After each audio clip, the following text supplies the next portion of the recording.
Hello guys, welcome back to another live Q&A session with myself and Jerome Armstrong from 18 Minute Fitness, live in the studio.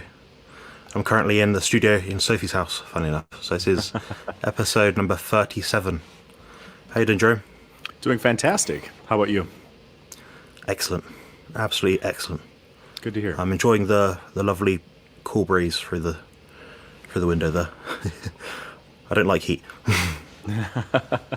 I don't think heat likes you either. No, I've got the light on just here as well. You can tell it's on my hands, that's how bright it is. So. Sure. Oh yeah. Anyway, we're answering people's questions today like we usually do on most Mondays. We had a small hiatus for a few weeks, but we're back in action for the foreseeable future until Jerome gets annoyed or I get tired and end up falling asleep before the actual live. So there we go. All right. So yeah, as the beginner said, hi folks, have a nice evening, and of course, hit the like. Great. And Rick's got something to do.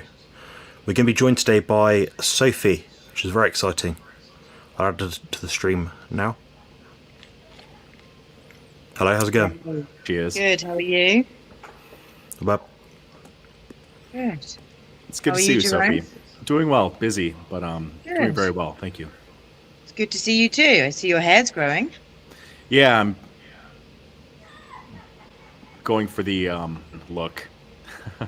I don't know why. I just why not? So Why not? If you Yeah. can, why not? exactly.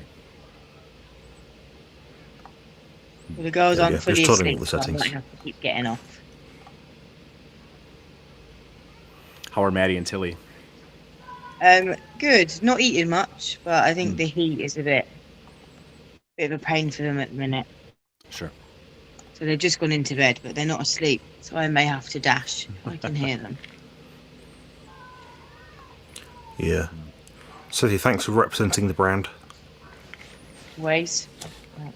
Oh, yeah. I always forget this up reverse. There you go. There you go. Yep. The camera Excellent. skills aren't the best to show the back. Yeah.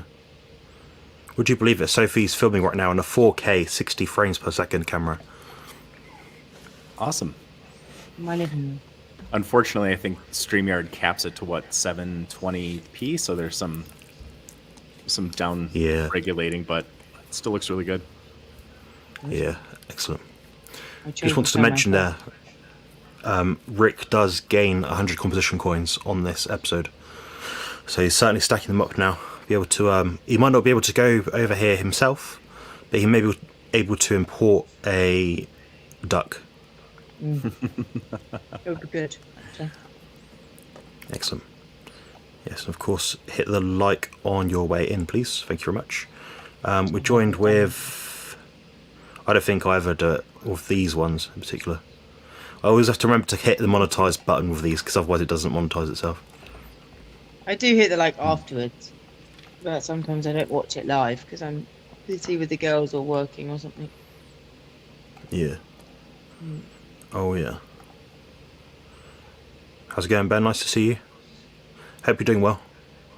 You're not dealing as badly as I am with the heat right now. I know you're outside a lot. I wonder if those Muscle Monster pictures are real. So I'm guessing he's talking about the thumbnail. Jerome, which of those two are you?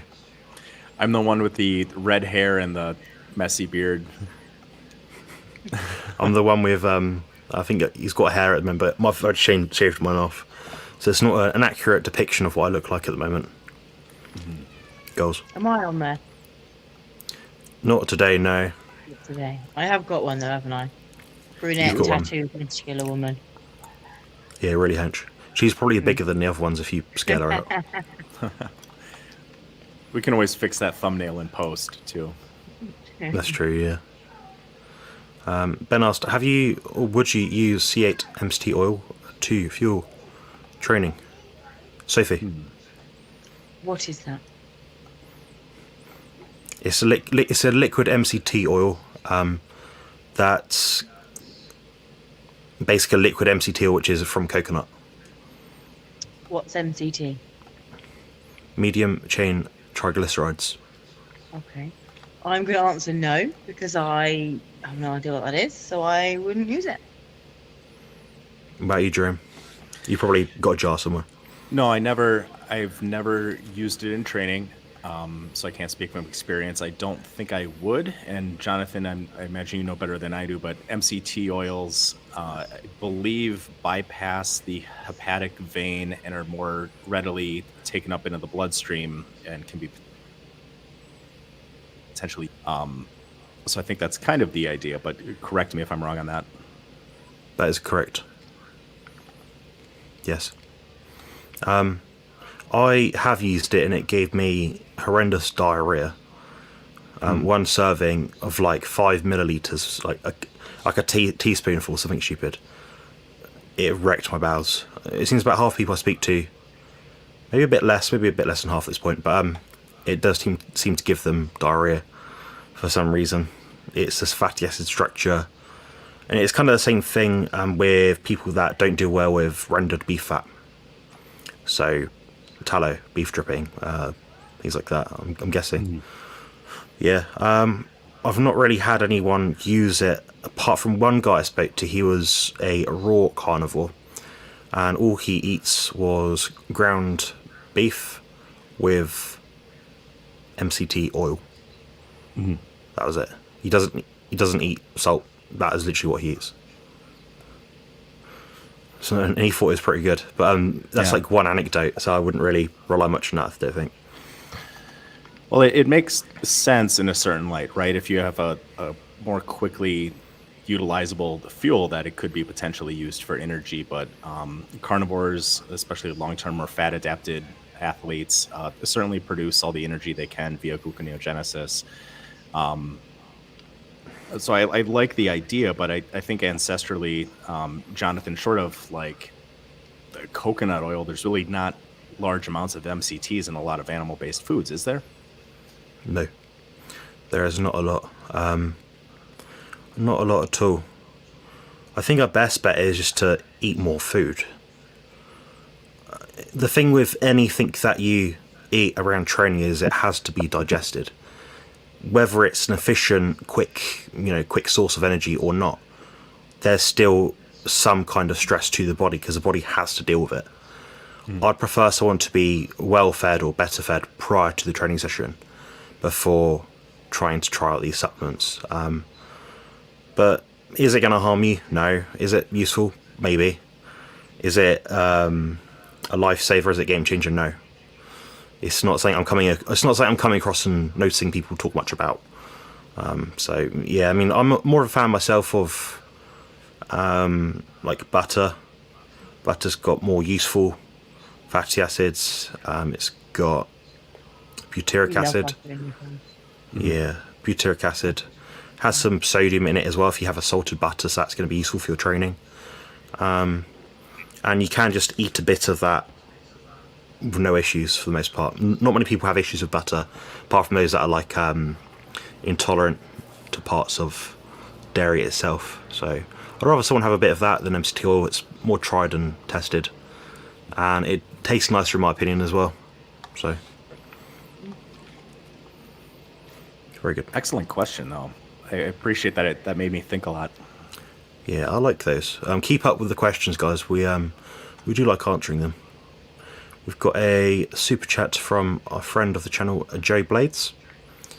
So greetings. Question: if one incurs potassium or magnesium disruptions due to high boron supplementation, how long would it take to re-establish homeostasis? Sophie, you go first. You're such a fucker. I have no idea what the question is. Sophie, so the idea is there's not a lot of boron in the foods that we eat nowadays, Right. because of disruption to the soil quality, things like that, because of agricultural changes. What he's saying is, will high boron supplements, like the mineral, it's a very small mineral, it's not a big mineral, like in terms of the milligrams you'll be taking in, is that going to impair electrolyte balance, so having the right potassium and magnesium in your body? And if it does impair it, how long after the point of getting rid of it, assuming you get rid of it, will it Mm-hmm. make your electrolyte balance go back to normal? How long's a piece of string? I feel like everyone's body is different, so everyone's body is going to repair and recover at different rates. Even if we're, same age, same weight, same gender, anything like that, our bodies are still different. So I feel like it might disrupt for one person, but then it might not for somebody else, and then it might take 2 weeks to recover from it. It might take you a month. It might not affect you at all. So, I mean, as you can tell, have no idea about it. But I would guess there's not really a set time frame for it. As That's a fair everyone's answer, yeah. Jerome, what do you think? I similarly would just make an inductive guess based on like in bodybuilding shows I've done in the past when I've dehydrated, you sodium load and then you sodium deplete and you potassium load and you mess with your electrolytes quite a bit to try and get that paper thin skin for the show. Now, a lot of people aren't doing that anymore and it's really dangerous, so I don't recommend it. But in my experience, as much effort goes into manipulating those electrolytes, when you start having more normal feedings, you're kind of back to normal within 2 to 4 days. The body situationally can adapt very quickly, but unfortunately I'm not too well versed on some of the complex vitamin and mineral interactions as far as what may inhibit or promote the absorption of one or another. Yeah, that's fair enough. I would think it depends, firstly, like Sophie said, on the amount of boron in your system. It depends how deficient you were in the first place, and therefore how much in surplus you had in your system at that point in time. It's not a mineral that we store very heavily, and we don't need a lot of it either. The idea is that it's in our natural diet, but we can't get a lot in nowadays, so therefore I'd suggest to most people that we probably need more magnesium, specifically magnesium through food, because of the lack of it that we have in the soil. Every mineral that we take in has counterbalancing kind of effects of other minerals. Magnesium seems to be the one which interacts most with the general wheel of minerals. So what we're thinking about here is maybe, off the top of my head, 15, 20 different minerals that can be impacted by both magnesium and boron supplementation. Boron might be slightly less, but I'd think for most people, assuming that you're not eating carbohydrates, which I'm sure you're probably not, following the carnivore diet, the disruption would last less time. So in my experience, when I've had any kind of electrolyte disturbance, namely one example where it didn't actually have any symptoms of it, was I had a blood potassium level of, I believe it was 8. So the units may be different in your country, I don't know. But the range is typically somewhere between about 4 and 5, maybe 6. Don't quote me, but it's something like that. Mine was about 2 units above that. What I was given was a diuretic, so I was taking more fluid and I was releasing more fluid, and that got those levels balanced back out within about a week. So that's basically my long and short answer. I'll probably say about a week, but it does depend as well on so many factors that could be due to your diet. If you're drinking loads of water, it could be even quicker. If you're having loads of salt, it could be even quicker. A salt intake and taurine should be sufficient, if not slightly more than what we perhaps need or is suggested as beneficial. I'd rather be on the side of having slightly more than slightly less. That'd ensure that your balance of electrolytes would be maintained quicker and be able to re-establish a homeostatic set point much quicker. Yes. That's basically what I said. Yeah. You use yeah. techie terms and I use layman's terms. Yeah. Yeah, Sophie said the same thing, pretty much. Basically, yeah. Basically. Yeah, thank you for your question. And also thank you for your super chat. I appreciate that. That's now the second super chat I believe you've left me on my channel. So yeah, I appreciate that. So now I'm actually earning more than 50p per hour long video that I record. Way. Oi. Yeah, it does help, guys. For those of you that are watching this now, I don't like to plug things a lot, as you guys probably know. I usually plug something at the end, but I do on my on my website, compositionconsultant.com. If you go to my all services / plans page or coaching page, I have 3 donation options for YouTube. One is £5, one is £10, and one is £25. With that being said, if you donate through that route, I am able to accrue more of the money that you donate to me. With YouTube, they take around 30% off. So of this $4.99, which I do appreciate, by the time it hits my bank, it'll be something like maybe £2 British, something like that. £2.50 maybe. So yeah, that's if you want to. No one's obliged to, I always say. I'm not doing it. Speaking of self, of course, real any doubts. Yeah, AI is very powerful, guys. All my YouTube video descriptions are made using AI, in case you can't tell. Sometimes like some little plant-based emojis pop up, which is a bit accidental. I have to delete those. Jerome has a quiet word with me. Yep.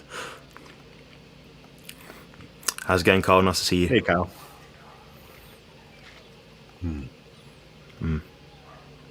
Just noticed our names have disappeared on screen. Yeah, so I made it so when I click off them, Oh, they come up.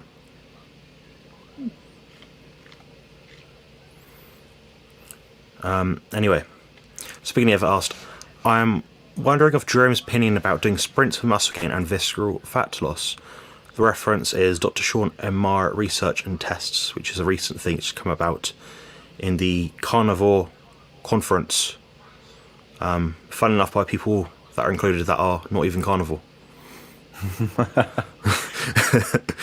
I just find it funny because about 4 or 5 of the people on the panel, they're very clever, intelligent people, but they're not actually carnivore, which I find a bit bizarre. But it's a good question. Jerome, what do you think? Interesting. Unfortunately, I'm not aware of Sean Omar's research, so I will have to make a note and look into that. And it's funny that Zbigniew brings this up because yesterday in the Carnivore Crew Facebook group, I asked Jonathan if he thought if really, really, really intense so-called cardio could potentially be anabolic. And that was an idea that I originally heard, I suppose, 20 years ago with the Max OT training system. And the way you do cardio in that workout program is you do 16-minute intervals on a bike. 1 minute basically all out, 1 minute to just let your heart rate come down, 1 minute all out, and you just repeat that for 16 minutes. And you bracket those cardiovascular sessions in.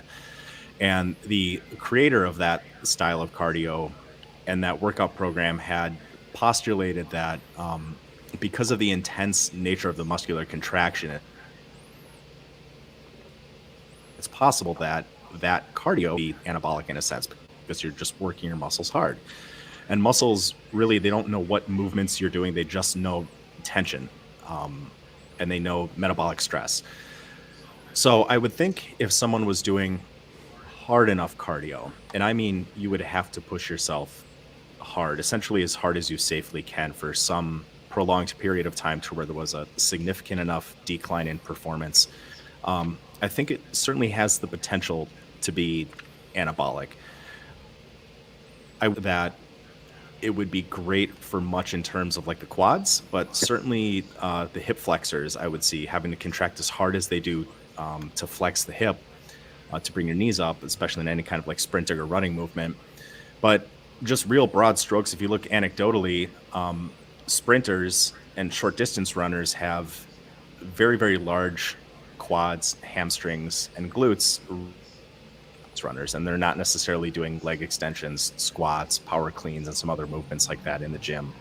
I'm sure they do some degree of strength training, but the intense nature of their physical activity, their body is going to grow as big and as strong as it needs to for that particular activity.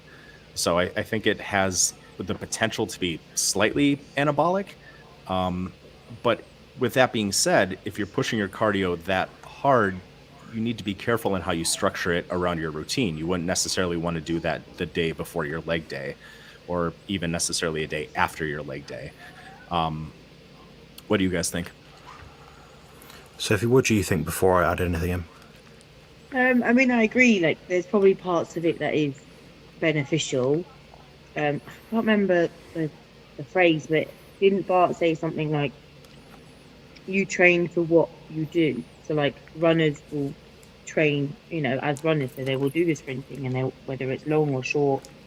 Like strongman will train for that competition. So I feel like it'll probably be beneficial in some ways, but then you don't want to use all your energy on cardio. You want to make sure you save your energy for the more important things like lifting weights. So, to maximize that potential. And then I suppose if you've got spare energy, but you should have really maxed it out lifting weights. So you shouldn't really have any spare, but I suppose a little bit maybe once a week isn't going to, hurt you. Sophie, with that being said, what would you outline as a basic principle for someone that is looking to incorporate sprints into their workout regime? And what would the cutoff be? So is it that they do 3 weight sessions a week and 1 sprint? Or is it 2 sprints, 2 weight sessions? Does it depend on their goals? Are there any caveats, any ifs and buts? I think it would depend on their goals. You want to go for the thing that's going to be the most sustainable. Most sustainable. My grammar's not on point. So if you think doing 2 weight sessions, 2 sprints is going to be something that you cannot keep up with, or you don't have time, then don't do it, because there's no point starting something that you cannot be consistent in. Because as we know, consistency is key. I would always aim to do more weight sessions than the sprints. So I'd, aim for the 3 weight sessions and then 1 sprint, and give that a go for a couple of weeks, see how you go, see how your body goes, see the benefits, whether it's actually doing anything, or if you're finding that you're tired, then you're using too much of your energy on your sprint. So I would, if anything had to go, that for me, that would be it.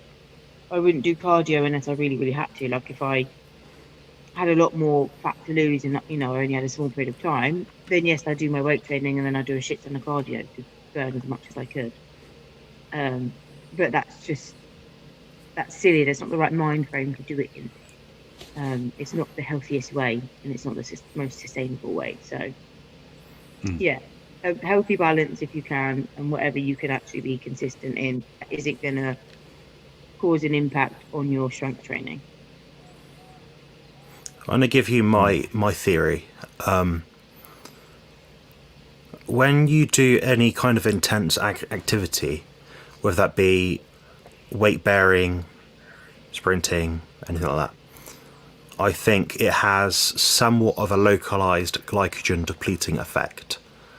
So it will still be inflammatory. So you'll still have, for example, if you're doing explosive push-ups. So you're doing push-ups like onto a bench or a board or something. I think you'd get a pump from it, so you'd get some swelling effect. You'd get some inflammatory factors in that area to help with the recovery. Then I also think that because you're working those muscles, although taking muscle glycogen from the whole body, I think there's a slight localized effect that happens for a short acute phase. And that short acute phase, when there's a lack of glycogen in a muscle, the muscle then become more receptive to produce IGF-1 and other anabolic signaling hormones. So the muscle becomes more sensitive. Therefore, that muscle then have more inflammation, more hormones in that localized area in the immediate phase after training, which can increase the muscle group size. So for the example of a sprint, your quads, your hip flexors, like Jerome said, would have more development. The thing is, how does that differentiate from your normal training? And does that impact from your recovery capacity overall? from your resistance training versus your sprints. So that's how I'm probably looking at it. And obviously, what we see with sprinters is they often have very tight midsections. They have to hold their core in a more stable state in order to keep everything tucked in when they're sprinting. They have to brace much harder than a long distance athlete. A long distance athlete just twists at the hips. They don't really have to brace that much because there's not much tensile force going in either direction. So that might give the appearance of more visceral fat loss because their muscles have become more activated on a, although acute, more chronic kind of repeated bout effect kind of way. So that's one way that would make you appear slimmer, as if you've got less visceral fat. I think another thing as well is it is more favourable hormonally. When you do intense training, for example, they've measured people that have done perhaps squats first, or just a workout with a lot of squats versus other movements. They find the squats seem to amplify the growth hormone signalling. Growth hormone in and of itself, at least with humans I know, is not anabolic in itself. It sounds like it is because it says growth hormone, but it isn't. It's more anti-catabolic and more of a fat loss lipolysis aid. So elevating growth hormone through hard leg training, for example, which is going to use the biggest muscle of your body, that will amplify your fat loss results and therefore probably provide a deeper burn, if that makes sense. So you're going to go beyond the glycogen, but you're actually going to burn into the visceral fat, assuming you have enough of a deficit for your diet and things like that. So that's how I think it comes into play in terms of visceral fat, and that's without really looking into the Sean O'Mara stuff recently anyway. Do you guys have anything to add to that? No, I think that was well said. Okay. Very good. So does chasing ducks and iguanas count as sprinting? Yep. Yep. Even better if you're chasing multiple. It's just fun. It's like Rocky, isn't it, when he's chasing the chicken in the yard? Yeah. Love it. That's hard work. It's like me trying to chase Maddie down today when she was crawling in the kitchen. It wasn't sprinting Trying to though. get out for you.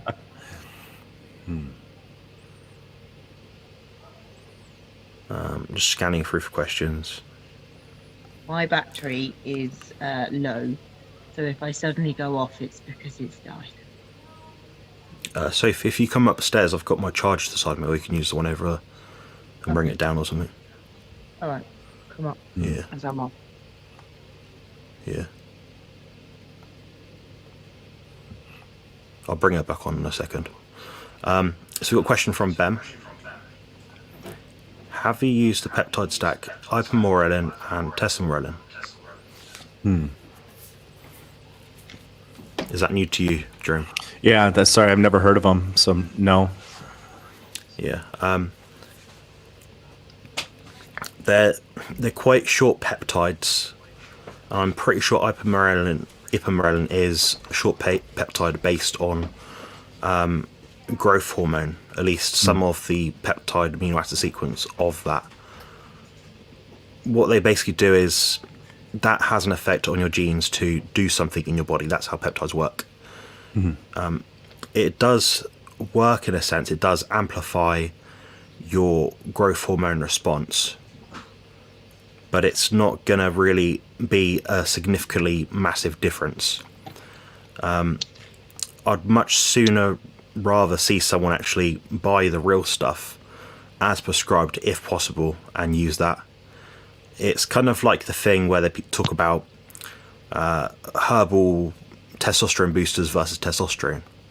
Buying the more bioidentical actual hormone is going to do much more for the body because that's what the body uses. There's no kind of cascade involved. There's no middleman or messenger, so to speak.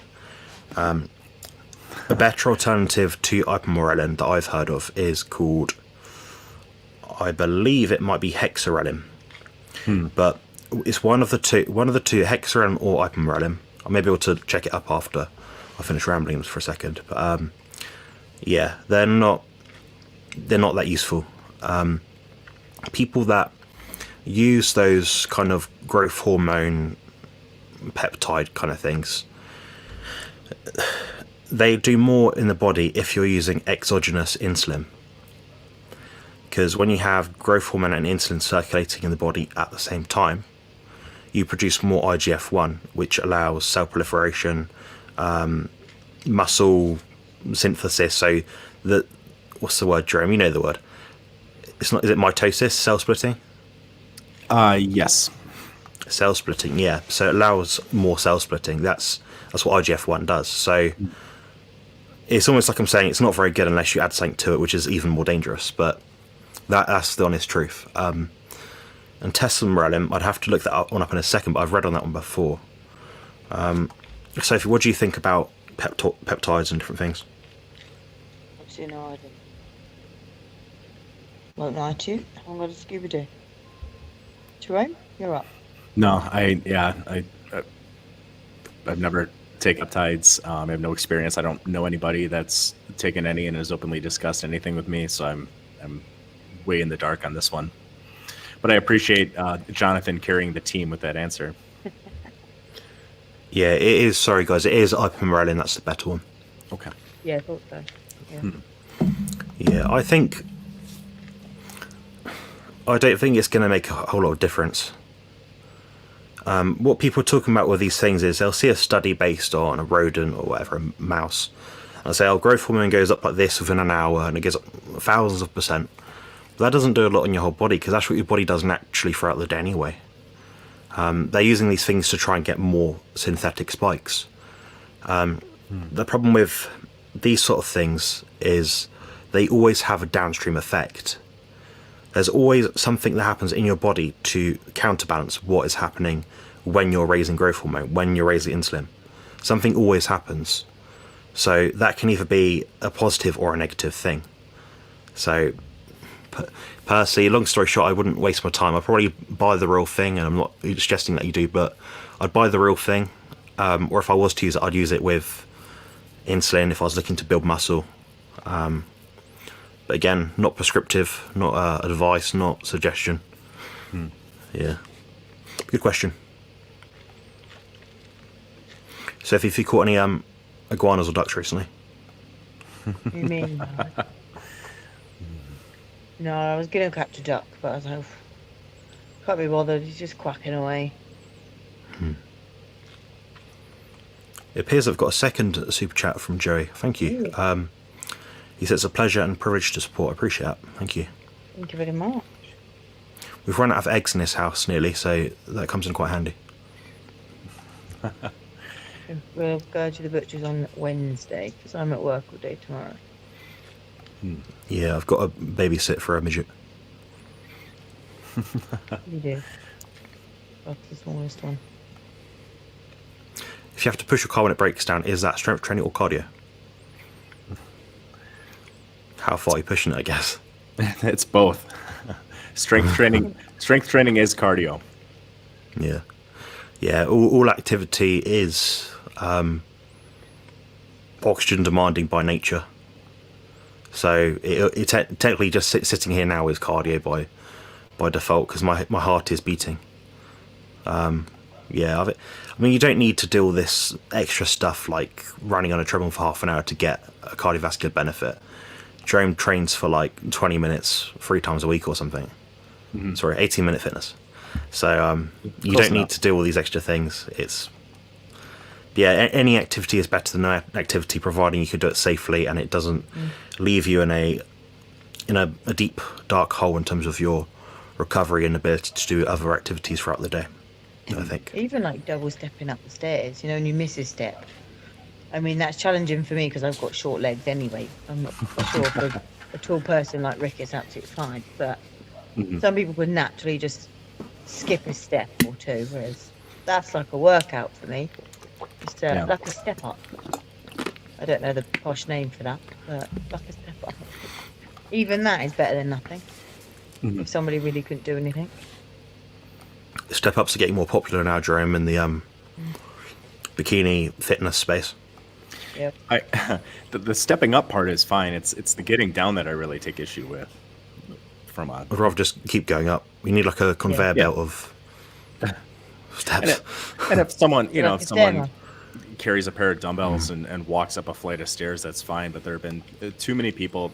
It's impossible when getting down from a box to have a moment where or I should say, it's impossible to be completely in control of that movement the entire time. And even somebody that's stepping down from a platform slowly, you will see a point that they accelerate and then their planted foot will hit the ground. So if you're going to do step ups, don't ever do it with a barbell on your back, because that weight that's sitting on your back, when you hit that point, is multiplied by the acceleration due to gravity. And that's a lot of force coming down on your back. If you're going to do step ups, do them with dumbbells. Otherwise, lunges or just squats are a much better and safer alternative. Yeah, I think people like to reinvent the wheel. It Yeah. looks good in the camera angles and that sort of thing. Oh yeah. I think 'cause it looks like they're dynamic and they're moving and they're pretty tall and stuff, and you know. I think this is a two-part question from Kyle, so I'll try and read both parts before I hit the questions. I've read the best for sprinting or high-intensity interval training is sprint to reach 85% of max heart rate, then rest to 65%, lasting 20 to 30 minutes. Your body can't produce 100% power output until it's at 65% max heart rate. Part 2 coming. Reason why using time doesn't work is because everyone is different. Might take 3 minutes for heart rate to come down to 65%, or it can take only 45 seconds. Depends on your metabolic fitness level. Yeah, completely. That kind of matches what I said a few weeks ago, Carl. If you remember, maybe like a week or two ago, I said in the group when I was sprinting competitively, I was doing it obviously to get fitter and better at sprints, but mostly for technique. I would do, I believe I started at about 4, 5, maybe 6 sprints. So it'd be 100 meters or 50, depending on what I was working on. Then I'd walk back. But all I'd do is I'd walk back slower if my heart rate didn't go back to baseline quicker. So that's pretty much what I was doing. So yeah, I don't think it's. I'd rather someone soon try really hard but have a longer break. So they're doing it safely, they're maximising their output, they're not just sweating everyone feeling sick. Like, I'd much rather try really, really hard, because then you'll get better at it. And of course, if you want to get fitter, that'll happen automatically anyway, because you won't always be doing a 3-minute break with the same work capacity. Eventually it'll be 2 minutes 50, 2 minutes 40, 2 minutes 30, so on and so forth. So that's pretty much what I think. What do you think, Jerome? Yeah, that's interesting about, I would have to think about the 100% power output part of it, but when I do sprint cardio last couple of weeks to get lean before a contest, it's as long as I can go to where I feel that my power output is maximal. And once my speed starts dropping off significantly, maybe like 15 to 20 seconds tops, then I slow down, let my heart rate come down until I feel that I'm ready to give another maximal burst. And the first couple of times that I do these intervals, it's shorter, and then as I start stacking 4, 5, 6 of these intervals up, then the time becomes longer and longer because the fatigue is accumulating. I will have to find the study, but I've seen that maximum intensity sprints, only like 2 or 3 minutes of actual sprinting with some rest in between, produces the same improvements in VO2 max and other cardiovascular markers as like 45 to 60 minutes of more moderate intensity cardio, but in a fraction of the time. So if you're pushing hard enough, you'll produce the adaptation. But I'm a much bigger fan of that style. And like what Jonathan said too, I'd rather somebody be able to safely give a maximal effort than to be rigidly tied into some kind of like protocol with this amount of time on, this amount of time off for this many sessions. Yeah, definitely. Sophie, what would you do? I'd give it my all and go as hard as I possibly could. Like last week? Like sports day, but I didn't cheat. My mum says I ran like a weirdo. I said I had a beanbag on my head. Right, So I if you don't beat run these like 3 or 4 other women that weighed about 50 kilos, these tiny little Yeah, women, probably. and they weren't even old either. No, they're double their weight. But yeah, I would give it as good as I could do, and then slowly over time decrease my rest period so that I'd get to the point where I'm either, I'm barely resting, and then I can, work on getting quicker.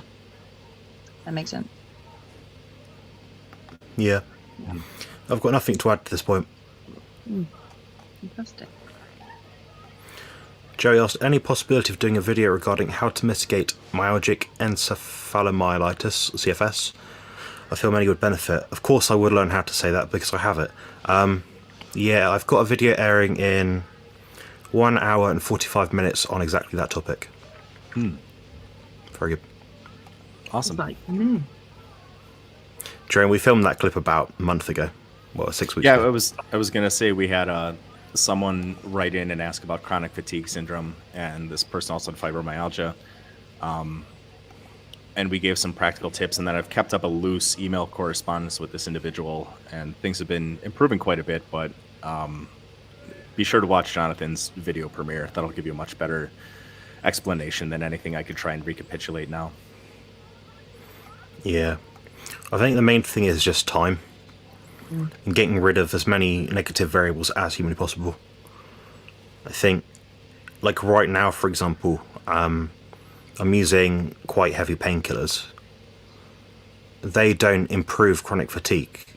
They negatively impact your gut, your digestion, your liver, kidney function, your heart, your brain, your cognitive function. Every single element of your body, it'll ruin. So for me, my healing would be halted. So what you got to work out is every infringement that you do, whether it be dietary or lifestyle, medicinal, anything like that, even in terms of like your relationships with different people, every single one of those things can negatively impact you. So you have to work out which of those infringements are you going to do or not do, and just accept the hit. So for example, you might go to the cinema with your family and think, okay, this finishes a bit late. I'm not going to get the correct light exposure. I'm going to be drinking cola quite late or Diet Coke or something. I might not follow my diet. So what can you do to change that? Besides not going, you can wear blue blocking glasses. You can bring a bottle of water with you. You can bring a comfy cushion so you're more relaxed when you're sat there, so it's not as stressful, not as wakeful, if that makes sense. That's what I'd do anyway. Then another thing is you can try and enjoy the moment and not try and let yourself feel guilty for doing it. Because I think as much as we try to be perfect and biohack and live a optimal lifestyle, I think a lot of people stress out too much. And they get into this perpetual state of awareness where they always worry about what they are and are not doing, and they feel guilty for doing it. And in my case, I did a sprint the other day. I had energy to do it, but I was running off pure adrenaline because I was trying to chase the high that I used to get when I was a competitive athlete, when I was a sprinter. So as I walked up to that sprint line, although it was only a sports day for like a year one sports day, I still felt like I was going to battle, sort of thing. And as much as it was like a silly kind of joke, like a bit of a laugh, putting a beanbag on your head and doing a sprint, I was like, no, I'm going to take this seriously, as everyone else, and I'm not going to lose because I didn't try hard enough. So I didn't want to lose by the fact that I played by the rules and I, put it in my head and I kept the beanbag in my head the whole race. I saw everyone left the sprint at the start, but about 3 people left the sprint early, so they did a false start. Probably about 0.1 of a second, which is about double the speed that you can legally do in a sprint anyway. Then, with that being said, they also all ran with the thing on their head. I just had it in my head, but I didn't touch it. By the point that I realised that everyone else was cheating, I thought, well, sod this, I'm going to grab this, I'm going to try as hard as I can and beat everyone in this race. Because there's no way I'm not going to be a loser because I'm the idiot that didn't cheat. You know, Like me. it's an even playing field then. So I balanced out the playing field. So I took that into my own hands. And getting back to the point about how that relates to CFS, I had pure adrenaline because I was looking forward to doing it. And I thought maybe next year that would be the opportunity to do it. But I thought, well, this year my hip might not work next year. I might as well do it now. I'm already in pain. What worse could happen? And yeah, it was painful afterwards, and I'm suffering a bit for it. But that's life, isn't it? You know, sometimes you have to work out what is and isn't worth it. And for me, I'm glad I did it. So yeah, like I said, it swings and roundabouts. You just have to make calculated decisions, work out what is and isn't valid for you, and try and find ways to reduce the complications of whatever decisions you do make. Because one thing we do know for sure, if we follow all the health hacks, all the biohacks, the correct diet, all that sort of thing, we will eventually get better. We won't get worse for doing those things. They're things you can control and be maintaining, sustaining throughout your livelihood. As soon as you stop doing them, you guarantee that you're not going to maximize your results. So I'd say stay consistent. That's the biggest thing. I never feel bad for removing yourself from negative situations or cutting people off that don't provide a positive to your life.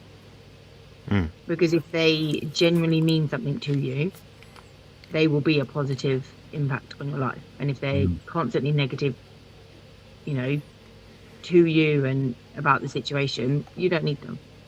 I've not purposely, but I've been cut off from quite a few of my friends because they just don't bother. Okay. Well, you're obviously not that bothered about the friendship, otherwise you would have contacted me. And it has not negatively impacted my life because our friendship clearly didn't mean as much as I thought. Okay, well, why waste my time and energy on somebody that isn't bothered? And that's the same, even if they're family, do you know what I mean? Yeah. I don't speak to half my family because they don't bother either. It's not a one-way street, so never feel bad removing yourself from negative situations because in the long run, it will benefit you. People that love you and care for you. Yeah, sorry, I just had a blistering thought then. People that love you and care about you will allow you and enable you to feel better. They'll see what you're trying to achieve and they'll recognise that and they'll work in your favour and they'll work around you.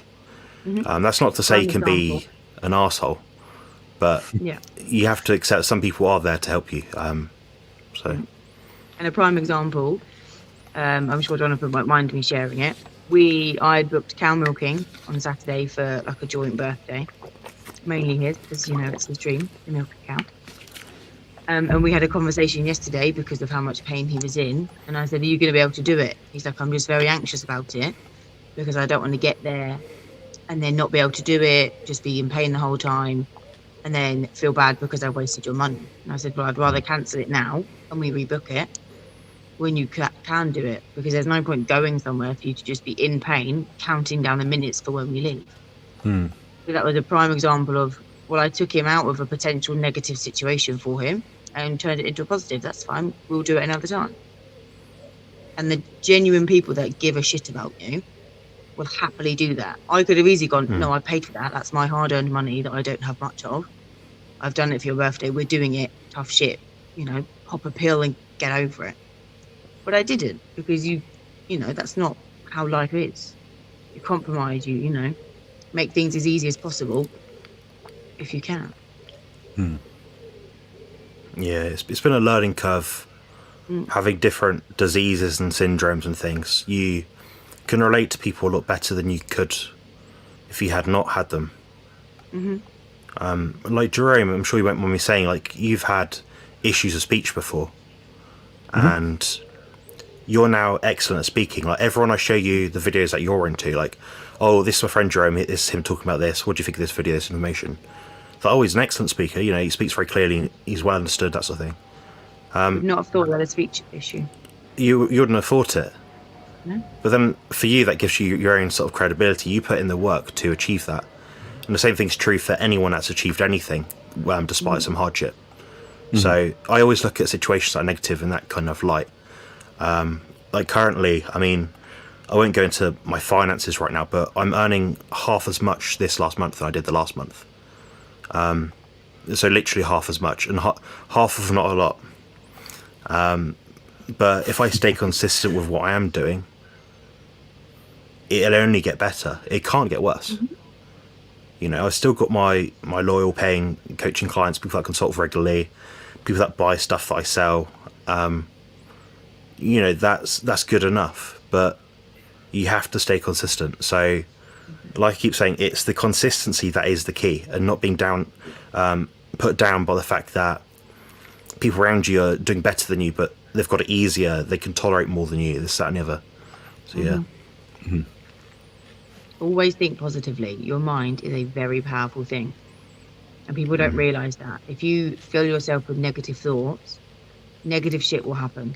Things won't go your way. You'll be stuck in a rut because you're just thinking, I can't do this, it's not going to work. Whereas find a positive in every situation, no matter how small that positive may be. It may just be, oh, the sun's out. Okay, well, it could be worse, it could be raining, you could be getting drenched right now. But find a positive in any situation, and soon the negative thoughts and, you know, the getting you down will, I mean, I've never had chronic fatigue, but I'm pretty sure it's the negativeness weighing on your mind doesn't help. So if you turn things around and turn it positive, you can only enlighten your mind and, you know, lighten the load a bit. Yeah, I think most symptoms of chronic fatigue is not a diseased state in itself. It is a syndrome, which is basically a loose way of summarizing a number of different symptoms which are categorized under one thing. That's basically what it is. And what it comes down to, I think, is mitochondrial dysfunction. The thing is, you can look at ways to improve mitochondrial dysfunction, and there's heaps of different ways.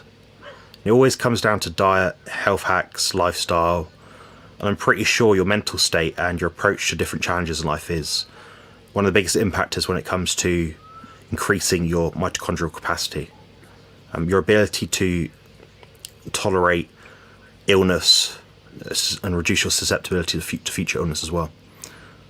So yeah, excellent ramble. Excellent. A little emotional ramble there. It's fantastic. Yes, I agree. The only sprinting I do is by heart rate. Been doing it this way for a long time and it works. Trust me, you'll see me go. Yeah. My brother does the same thing. I think he does like 30 seconds on and a minute off or something. I don't know. He's doing like 15 minutes or so, and he's getting much fitter now. And I think he's actually the lightest he's been in years. So it's working. Got an interesting question here, Sophie. So Sophie, does insulin cause the extended gut we see in pro bodybuilders?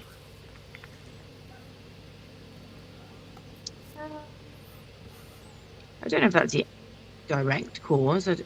I'm not an expert in it, but I'm sure there's probably more than one factor. It probably doesn't help, but I'm sure there's more than one factor causing that. What do you think could come into play when we're talking about bodybuilders with big guts? It's probably the carbohydrates that they eat. Yeah, I'd probably say outside of eating like a watermelon, that's probably the big thing.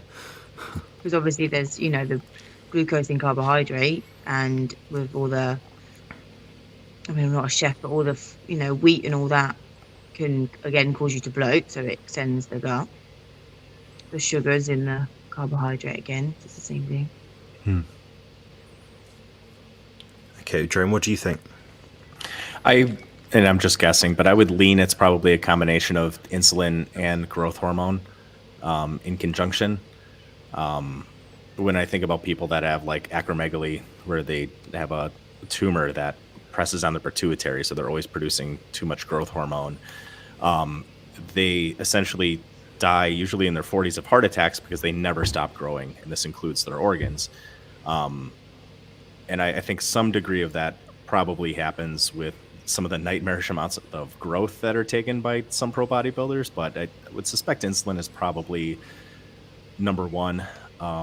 Carbohydrates certainly could be a contributing factor, but I think Dave Palumbo, who kind of popularized that big of a gut is called Palumboism, at least in a colloquial sense.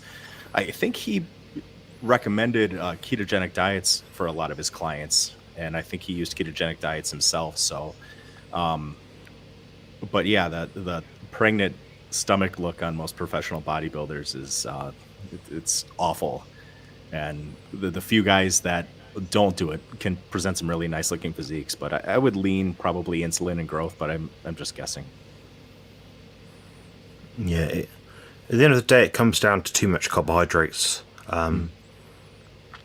That's basically it. If you got rid of carbohydrates, that would get rid of a lot of the problems. People that are pro bodybuilders that take in a lot of carbohydrates, especially the big guys with the guts that you're speaking about, they all, for the most part, nearly all of them, use exogenous insulin. Your body will not tolerate 1,000 grams of carbohydrates per day without using insulin.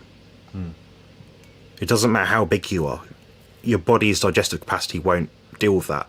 Your stomach will not grow 4 times in size.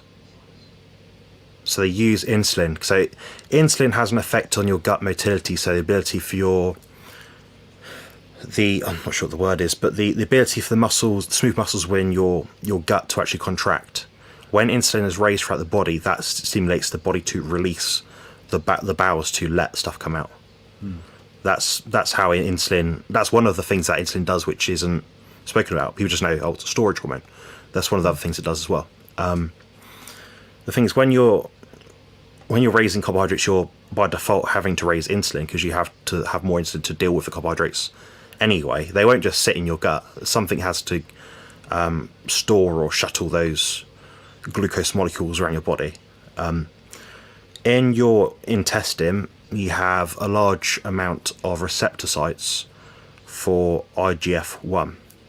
So Jerome got onto a really good point there about growth hormone and insulin combined, which is what's causing the proliferation of cells, particularly those that are affected by IGF-1.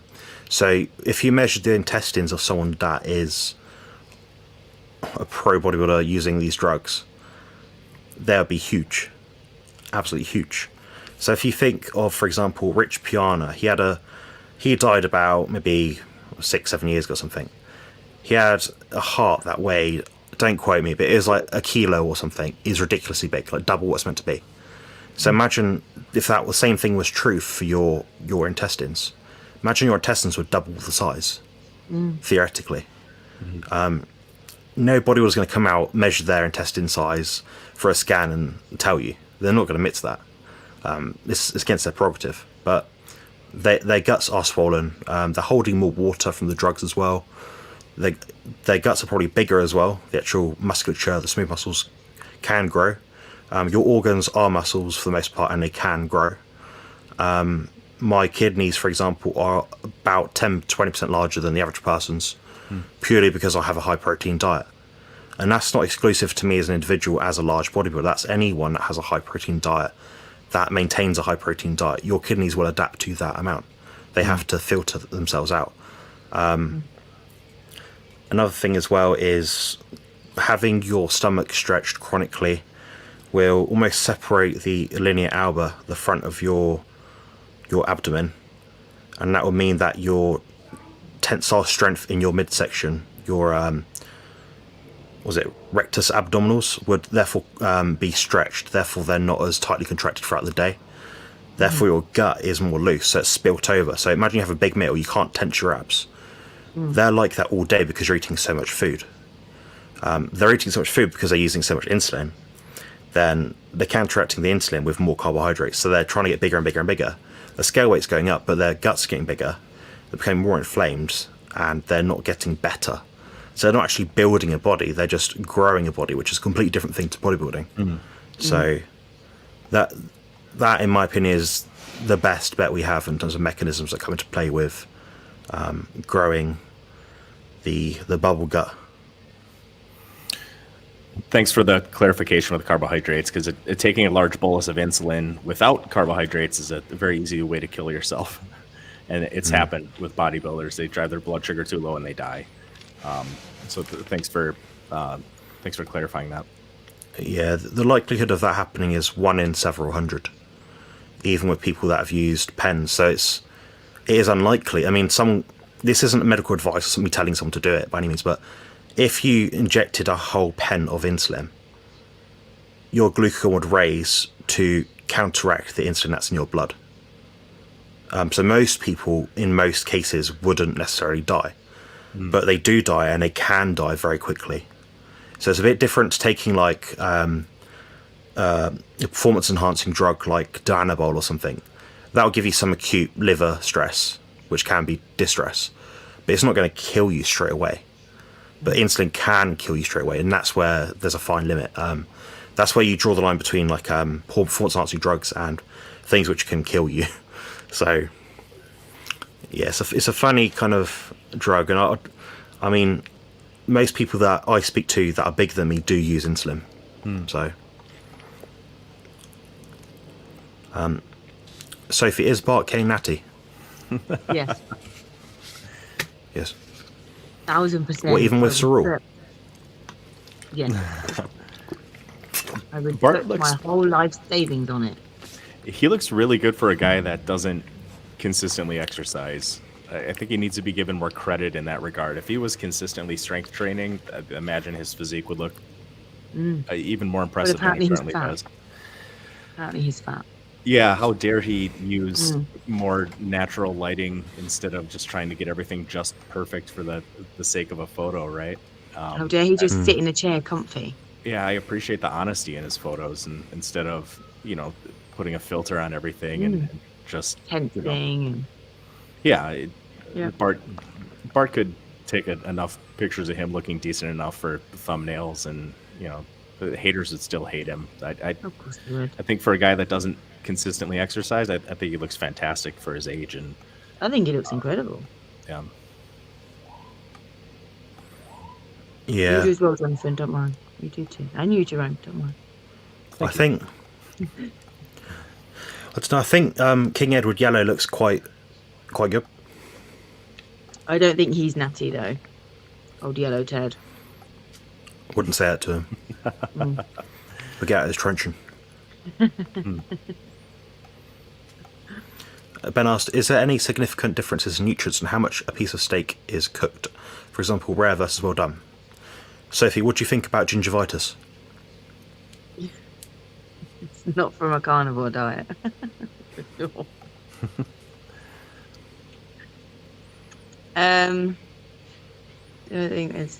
I think, isn't it the more you cook a piece of meat, the more, not nutrients come off, but they're obviously, it's better the rarer it is because it's in their whole natural form, but obviously rare meat isn't everybody's taste, but obviously there's still enough nutrients in the steak, whether it's well done, burnt to a singe, or blue.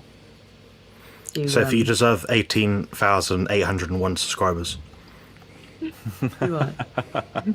What on my channel that isn't existing? Why? Sorry, that was what cheeky. did I say? No, you got something right, Sophie. Did I? My gosh! You don't have to debate Bart. Oh my gosh for that. Ooh. Jerome, what do you think about rare versus well done steak? I think the difference is largely negligible, and if you're a carnivore and you like your meat a little bit more one way or the other, that's fine. Your appetite and your cravings will largely dictate how much you should cook your meats and how much you should eat. I like mine a little closer to rare, but if I have a well done beef patty, it's fine. I'm not concerned at all about it. Jerome, perhaps you'd like to outline your current experience using a certain supplemental amino acid. Yeah, taurine. After listening to Jonathan's excellent interview with Harry Serpanos, and people should go on his channel and watch Jonathan's entire interview with Harry, I decided, what the hell, taurine is cheap. I might as well just try it. And it's crazy to me, whether it's placebo or whether it's the taurine just improving my mitochondrial function and health. My energy has been really, really, really good. I mean, my sleep in general recently has been like 2 to 3 hours a night, and oftentimes that's a little bit scattered. And I can tell that my body feels heavy and run down, but mentally I'm still very sharp and very alert. And I'm just having 2.5 grams in the morning and 2.5 grams at night of taurine just mixed in with some water. So for me, it's been fantastic, supplementing taurine. And this is an amino acid that's not found in plant foods.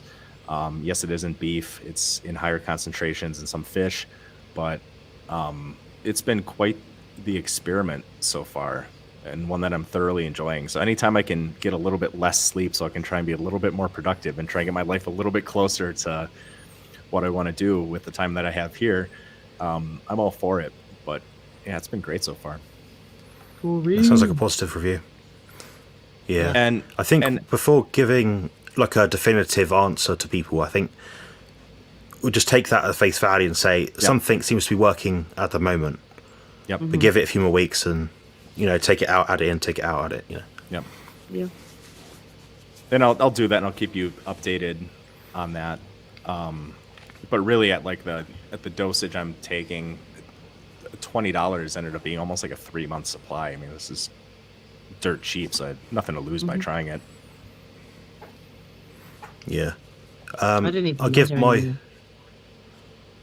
Yeah, I don't know. I just use a scoop, so I use about 3/4 of whatever it is. So I think it's about 4 grams 3 times a day, maybe a bit more sometimes. Oh, I just But do a whole scoop. I'm using meds, so I'm trying to get as much in as I can. Mm. I don't have a negative effect. People that have poor methylation capacities, they may benefit from eating more choline alongside it. And that's in the case where they get diarrhea from using it. So too much sulfur. So every time you put something in your body, it will have, like I said before, some sort of counteracting effect. So be wary of that. Starter dose, that's low if you're going to do it. And get back to the question, sorry. A steak cooked versus rare, or well done versus rare. I don't particularly care. I'm of the same mind as Jerome. I just put it in the air fryer and see what happens. If I'm eating ground beef and it isn't fully cooked, I don't really care either. I just eat it. For the most part, it is cooked. I'd say 95% at least cooked, but I don't really care. The more processed any meat is, the more it's cut up, the more it's ground, the less taurine it will have in it. The higher it will be in histamines, which can be a problem for some people. Nutrients in terms of micronutrients, vitamin C does titrate out of meat to some extent when you cook it for a prolonged period of time. However, it's not as much as if it were contained within a plant food. So if you measure the titration of vitamin C between a cabbage that is cooked versus raw, if you steam it, it'd retain more vitamin C. If you, cook it in the oven, fry it, it'll probably lose a lot more. Or if you boil it, it'll lose even more. So it depends on the concentration gradient that you're using, in terms of like the osmolarity between the liquid substance on the outside and the dry matter of the food itself. But with meat, for some reason, it seems to retain nutrients better. Other than that, the energy contained within food that is cooked would be higher. So for what it's worth, I mean, I don't see people that are eating a raw carnivore diet being particularly big, like ever. I never see it. I've actually never seen a muscular raw carnivore ever. I've seen like ripped athletic ones, but not big muscular people. So it tells me something about it is very satiating, or it could also be that the fact that it just doesn't taste that nice. I don't want to eat that much. But yeah, other than that, the taurine would be lower if it's cooked, well cooked. Most amino acids are quite well preserved depending on the temperature. Obviously, if you char it so it's black, yeah, it's going to kill some of the amino acids in it, so probably not the best idea. But if you're just putting a beef burger patty in the air fryer, leaving it, say 6 minutes versus 10 minutes, not a massive difference. Not something to write home about or worry, I don't think. But just do something that you enjoy doing. Personal choice. If you're not going to enjoy eating it, don't do it. Because if I'm going to a steakhouse, I prefer it rare because they can cook it properly. But going to like a pub type place, they never cook it properly, so you get it how you get it. I prefer my like mince and beef burgers and beef patties cooked a little bit more than Jonathan does. But that's just my personal taste. I'm getting better with it. Like there's been times where it's been like 5% raw and I've eaten it. Whereas before I wouldn't have overcooked it because I thought it would make you ill, but now I know that it doesn't. But it's all just personal taste. If you're not going to enjoy it, then cook it to how you're going to enjoy it. Yeah, I just don't want to have to stand up twice to cook the same food. No, you don't. That will do. So, no, I do. The Astral Adepts asked, how long did it take for your sugar cravings to go away? I like a question. Sophie, when or if did you start to lose your cravings? Probably a couple of months in, I wasn't thinking about sugar as much. I still get my moments where I do crave it, and I do then have it. If I'm having those moments where I've thought about it all day, I will then have it in the evening, because otherwise I'm just going to constantly think, and that's when like a binge or something would come into play. But it's definitely not how it used to be. Like if I was to, let's just say, eat sweets or chocolate or something, it's definitely not as much as I used to do, because the way that I eat now satiates me more than the sugar does. So I have that little bit to satisfy what the mind is saying, but not enough to cause too much of a problem. But yeah, I'd say a couple of months, and then it's not at the front of my mind as it used to be. But again, everyone's different. It might be worth defining what a craving is, because you kind of mentioned the point there, what your mind is craving versus what your body's craving. So your stomach might rumble and it might give you a headache. Oh, I've not eaten carbohydrates in a week, therefore I've got a headache. I should eat carbohydrate. I should eat chocolate. Or is it like he said, I kind of fancy it because I used to have it and I used to enjoy it. So I think there's a biological craving and a mental craving almost. Yeah, I think a lot of about it you, is Jerome. mental. Jerome, are you still a piglet? No, and to me, like sugar cravings, at least mentally, drastically decreased very, very quickly, but they never really went away. But now, having been mostly carnivore for 5 years, I know that if I have a chocolate bar, I know how it's going to make me feel. It's going to make me feel really bloated very, very quickly, probably give me a headache, and I just don't want to go through that again. So every once in a while, I do kind of get the hankering for something sweet, but I just, knowing where it's going to put me physically, I just don't even want to go through that anymore. So that part of it makes saying no to these cravings really, really easy. I've got nothing really to add to that other than say, the more you feed your gut junk food, the more your gut will crave junk food, and it'll give you every reason to keep eating it. It wants to maintain homeostasis, because it knows that up until that point, what you have been eating has kept you alive up until that point.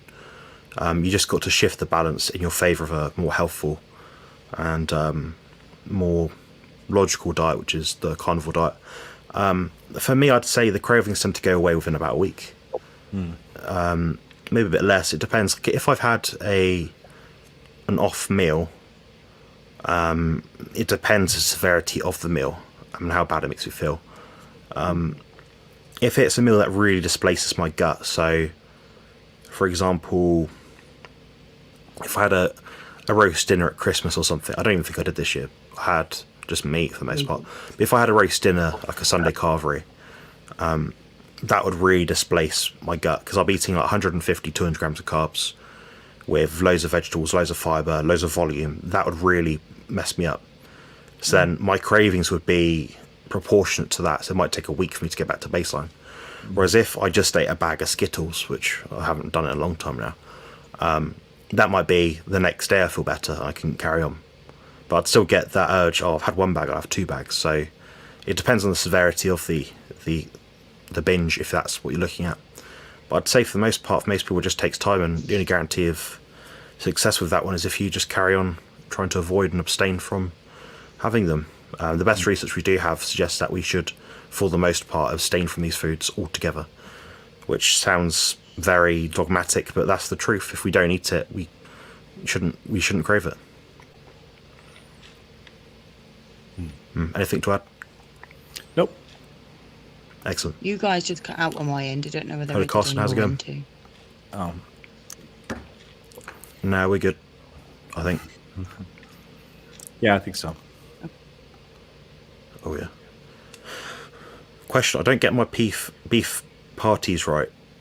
They're either rare or almost well done. I like the medium. Okay, a little bit less. Oh, I think he's Or a little bit asking. He cooks them wrong, basically. Yeah. Yeah, I'd put them lower in the oven. What I like to do is preheat the air fryer if I'm at my place, especially to, I think I use 220 degrees Celsius, and I'll put it on time for 15 minutes. I'll then put them in the oven at the bottom of it for 10 minutes. I'll leave it running for 5 minutes first, then put it for 10 minutes. I'll flip them halfway through, and that's usually how I do it if I'm being picky. That's how I like them done. And they'll still be a little bit rare, a little bit. So I'd find a way that works for you, to find a way to do it consistently. So same place in the oven. If you like a particularly good sear, you can put some butter over the top and the bottom, use some tallow, glaze it, things like that. Then just cook it. Then that will increase the surface temperature of the area that is kind of impacted more closely by the heat, and it will leave the inside more raw. So that's how you might do it if you want a particular kind of taste. Sophie, how would you get that right? Well, I think the times that you're doing it too rare, cook it a little bit longer, a couple of minutes, and the times that you're doing it too well done, cook it a little bit less. So you need to cook one as you normally do, and then see the result of that. Remember the time and the temperature, and then adjust accordingly. So obviously, if you cook it and it's too much, then you do it for less minutes, or you do it for a lower temperature. And then on the flip side, if you've done it too rare, then you cook it for longer or on a higher temperature. And then remember it. That's the thing, is once you've cooked it to your satisfaction, remember how you did it, so that you do the same again for the next time. And then, gosh, perfect burgers every time. Or just eat the raw, then you can't get it wrong. Yeah, but that's just gross. No thanks. Jerome, I guess you just do what I do, just put it in a pan and see what happens. Or Yeah, when I bake them, I preheat the oven to 400. If it's a third-pound patty, 17 or 18 minutes. Once the oven's preheated, gets it about perfect. Little pink, a little medium on the inside. If they're quarter-pound patties, a little thinner, maybe 14 or 15 minutes. But I pan fry a lot now, and it's just one of those things. I know a lot of people tell you if you're cooking a steak, you can go by the different parts on the fatty patty or thumb. I was never really good at translating my hand to a piece of meat. But I've really developed a feel for just touching the beef patty and just kind of feeling how it is. And then if you're habitually cooking it under, just let it rest.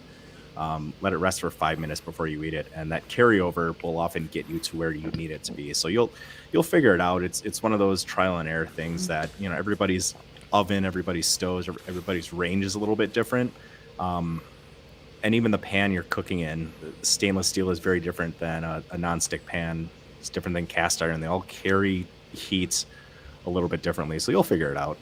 And just be mindful of what works for you. In a couple of weeks, you'll have it nailed. Yeah, good advice. Yeah, carb amounts of food, I can see that, Angie H. Yes. Yeah, try steaming your burgers as well. Like Rick said. I don't fancy doing that. I don't know. I don't really like watery food. No, I like a nice crispy top. Yeah. Instinctive cooking. Yeah, peristalsis, that's the right word, thanks. I knew it was something like that. I couldn't think of the word. So Carson says, I have CFS on online site now. After 10 months, Carnivore still lying down 20 years a day. But see improvement, especially depression, anxiety almost gone and more energy when needed. Very good. That's nice to hear. Yeah. Make sure you're eating enough fat. That seems to be the biggest thing. That's going to deplete deuterium levels in your body much faster if you're eating a high fat diet. That's what a lot of people that seem to be getting the benefit from the high fat diet find. But they'll also gain fat. If you eat too much fat, you'll actually get fat as well, believe it or not. Funny, isn't it?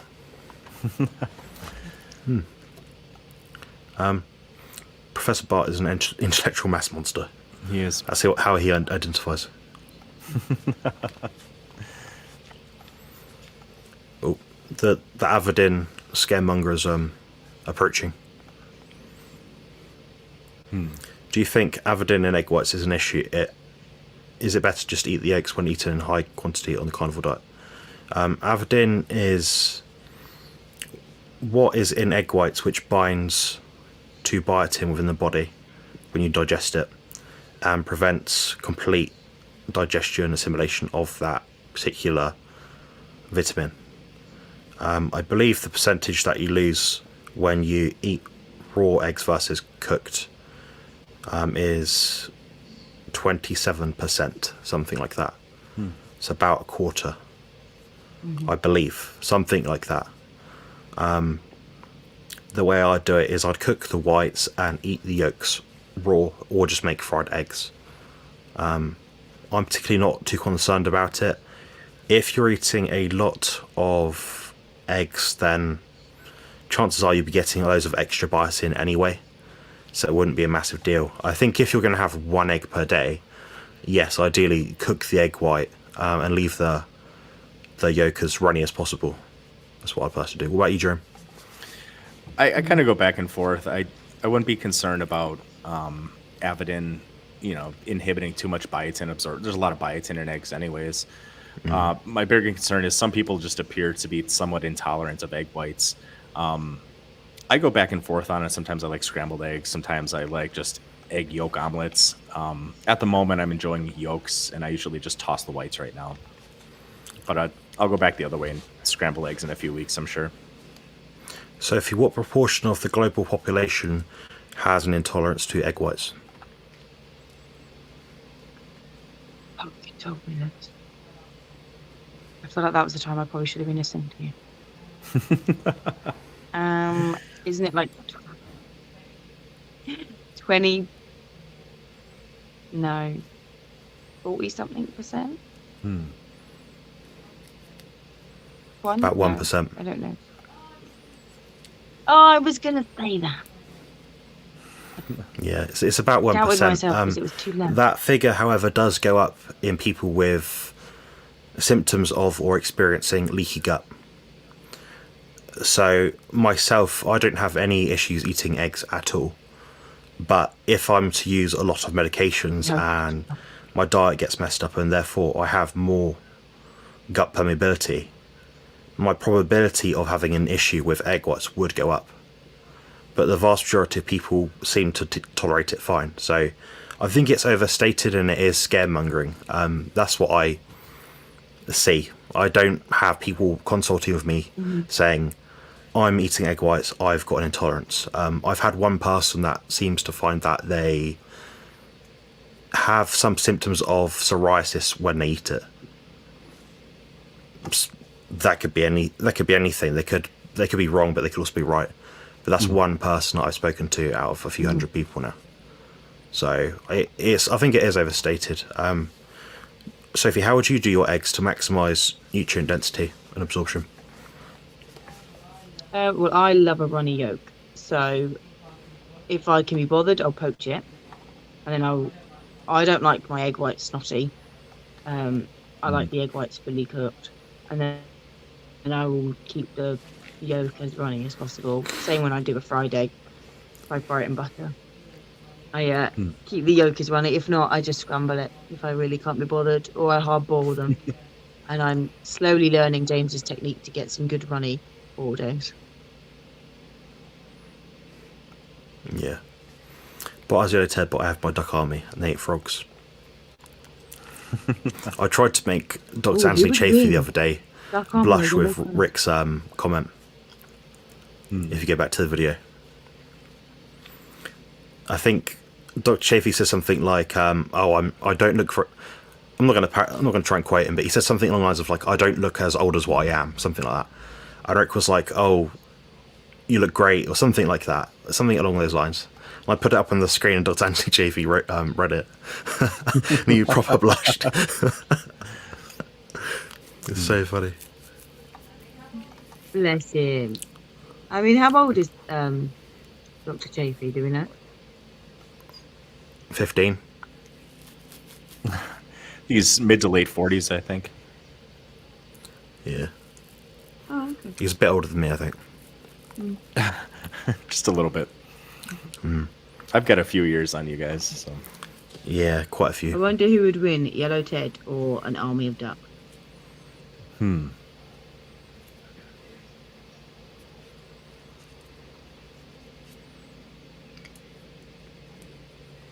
the youngest one here. So I'm thinking about that question more and more now. If you leave a super chat, Sophie, I'll answer your question. Oh, what, the duck one? I'm not leaving you a super chat. I pay you enough. I would not really Absolutely debate not. on I was cooked the only versus patron undercooked. on the service. Switching to carnivore is already 90% of the improvement. Debating and cooking is just a few percent difference, in my opinion. Yeah. Yeah, I think there's no difference. I think there's pros and cons for different people, situationally, for raw versus cooked.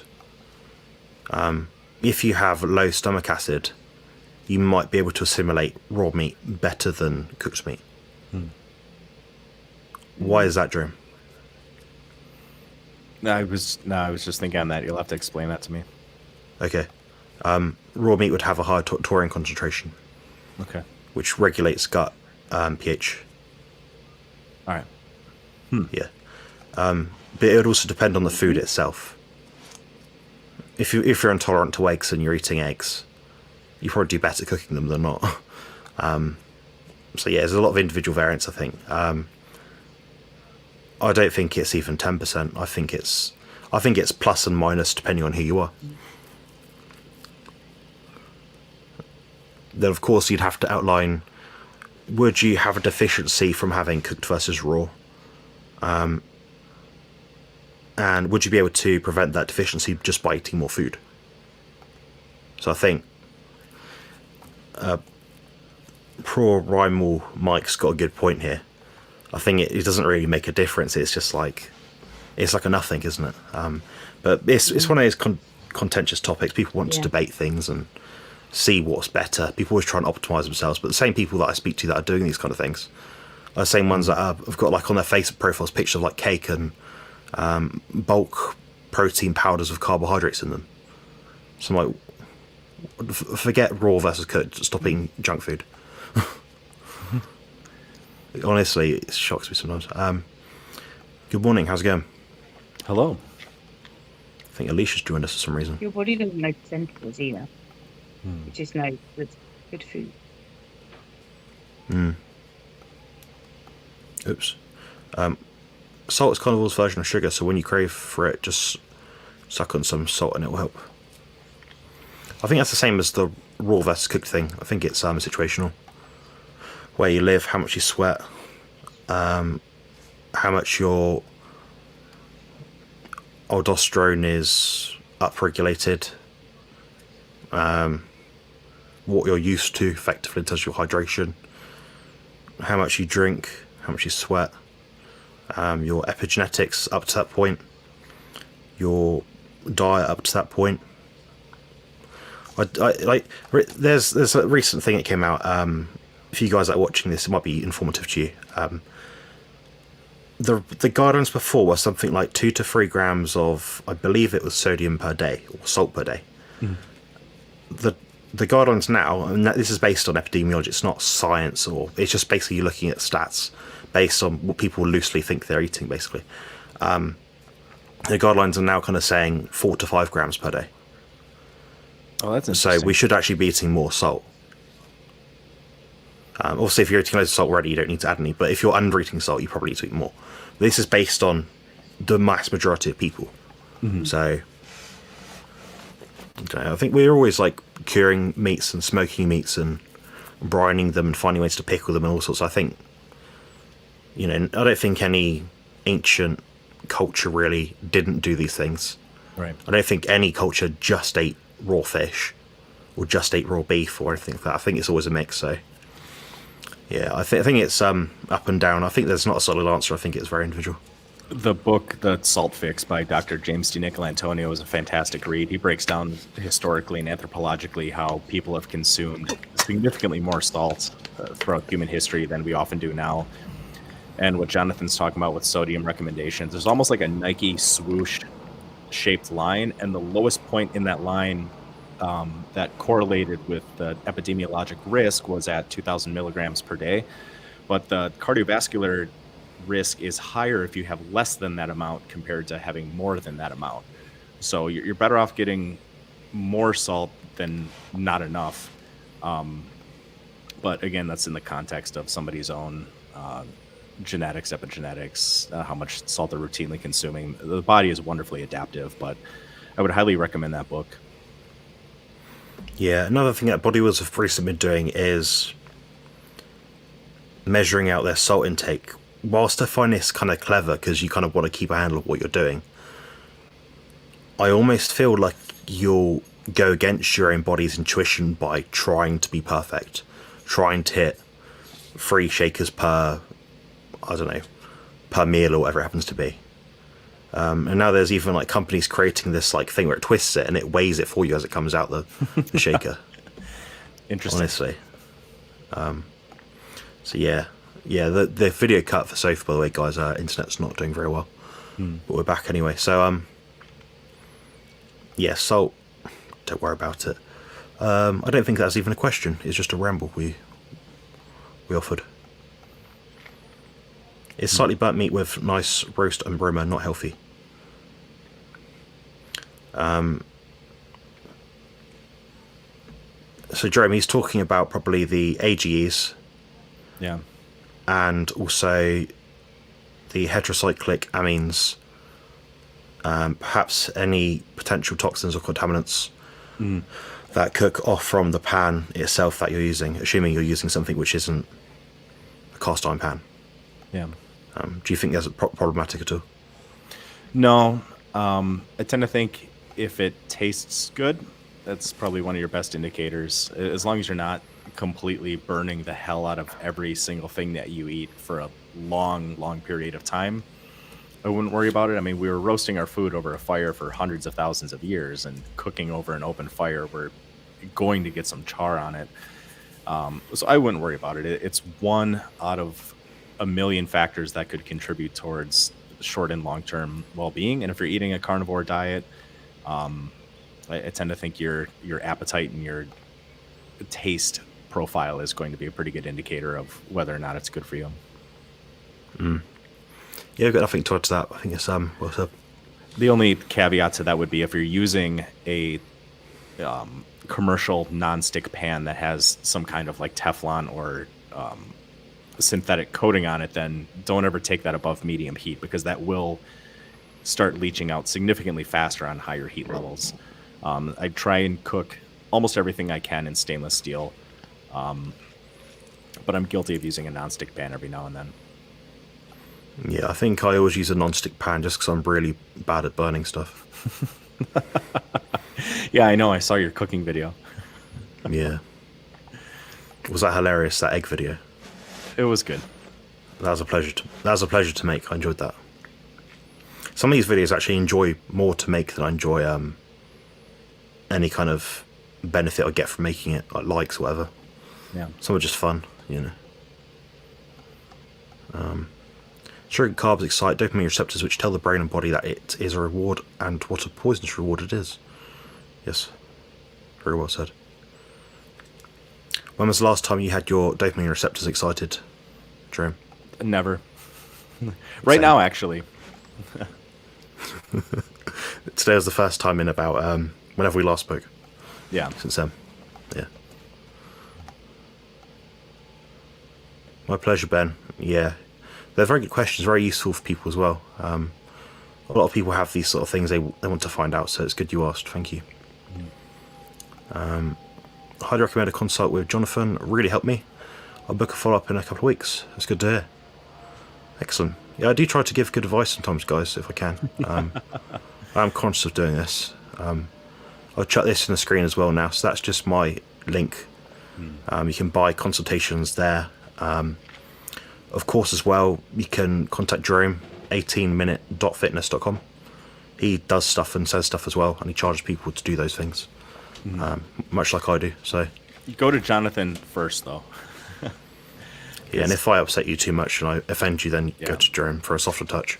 Well, and like I don't gain anything personally out of plugging Jonathan, but knowing with the conversations we've had, the amount of work that he puts in behind the scenes for some of these consultations, we have a very different approach when he and I will do phone coaching for clients. Jonathan is very focused on the diet, the workout, creating and establishing powerful habits. Almost everything I do with people is mental and emotional, and that's good for some people, but some people that's not just a good fit for them, and I recognize that. So I do phone coaching. I'm not the biggest fan of it because it takes a lot of work, and that's why I recommend Jonathan so much. I couldn't think of a better individual to recommend coaching for, and certainly at the price Jonathan charges, you can't do wrong.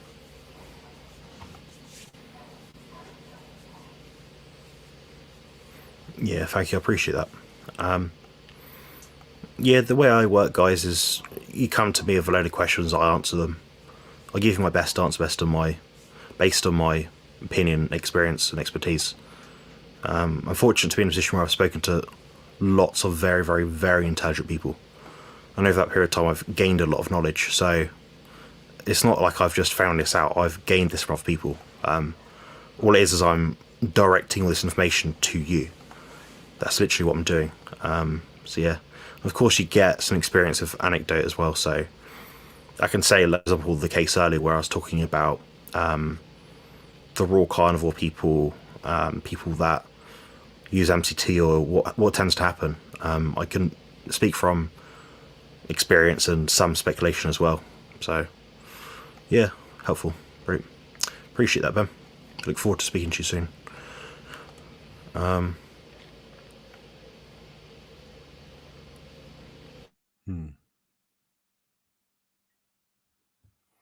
Well, looks like Jonathan. Oh, there he is. I You're froze on back. your end, Drew.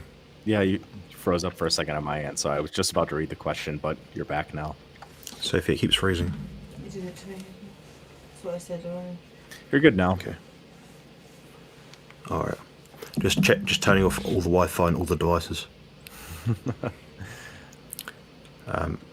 Lowering salt intake is doing more harm than good. With lower salt, the RAS system is activated and can be problematic for hypertension patients. We need proper sodium-potassium ratio, so increase potassium and not lower sodium. Yeah,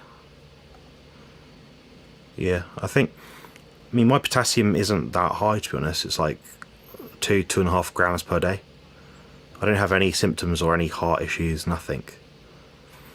So my body's used to it, so I think there is an element of just finding a diet that works and you can sustain.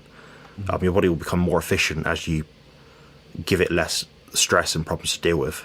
And saying that, if I'm eating a load of sugar, I'm going to eat way more potassium by default.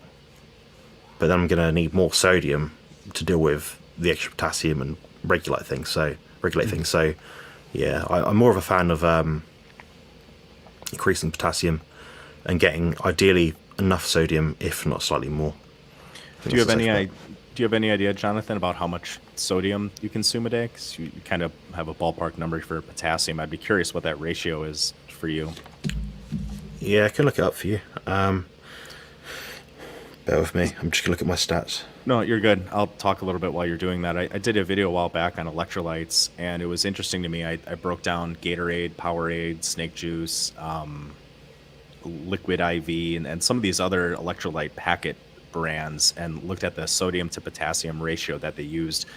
And then I also found on Wikipedia the mineral and chemical composition of the human body. So at least in the human body, there's about a 1-to-1 ratio of sodium to potassium inside the body on a gram-to-gram basis. sodium is potassium sparing. There's more sodium extracellular and more potassium intracellular. But I believe the U.S. dietary guidelines have about a 1-to-2 ratio in terms of sodium to potassium with how much they recommend. I think they normally recommend about 2 grams a day of sodium and 4 to 5 grams a day of potassium. Yeah, I just checked and it said 1 gram sodium to 3 grams potassium. Okay. But that's based on the fact that, one, they want us to reduce sodium, and two, it's in the context of a standard Western diet. My sodium was, I'd say between 4,000 and 5,000 milligrams. So it's about 2 to 1. Gotcha. But when you're doing a carnivore diet and you've got low blood insulin, low blood glucose, then you don't waste as much. You've got taurine in your diet as well. So, we'd like to think if we could match our intra and extracellular electrolyte volume with the exact mineral in either direction, the sodium or potassium, that we'd be able to achieve that with the diet. The problem with that is, if we're looking at that as the chart, is we do exercise and we exercise beyond the point of just being sedentary. So we can't, I know Cole has this chart, and it's something like sodium, potassium, magnesium, all these different things. He's saying this is the ideal ratio that you want to have, and he's got it at the bottom of his diet sheets he gives to his clients. So it's good to be analytical and measure things and kind of have an idea of what's going on, have a handle on this sort of thing. I don't think it does anything. If you're using a carnivore diet, the body will regulate itself. Right. That's the point I was going to make. These are all very, very, very closely and carefully regulated processes, because slight deviation outside of a controlled norm in terms of electrolyte concentrations, and neurons can't fire correctly, muscles can't contract properly. These are very closely governed. Yeah, well said. I think trying to be perfect with these numbers is daft, and you're chasing your tail, I think. Colt's going to kill me now, because now it's another thing I disagree with him for. You're bigger than he Sophie is. loved. He'll come around. No, I don't know. I try not to give him too much, because I think it's a bit...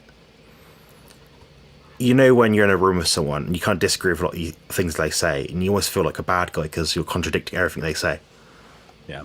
I don't want to be in that situation, but at the same time I don't want to not say it, then be coupled in with what he's saying, which I might not believe in. So You're describing every family get-together that I have.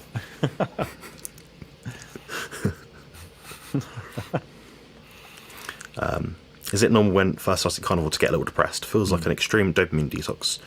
Wake up in the morning and just seems like there's nothing to look forward to. Jerome, do you ever wake up like that?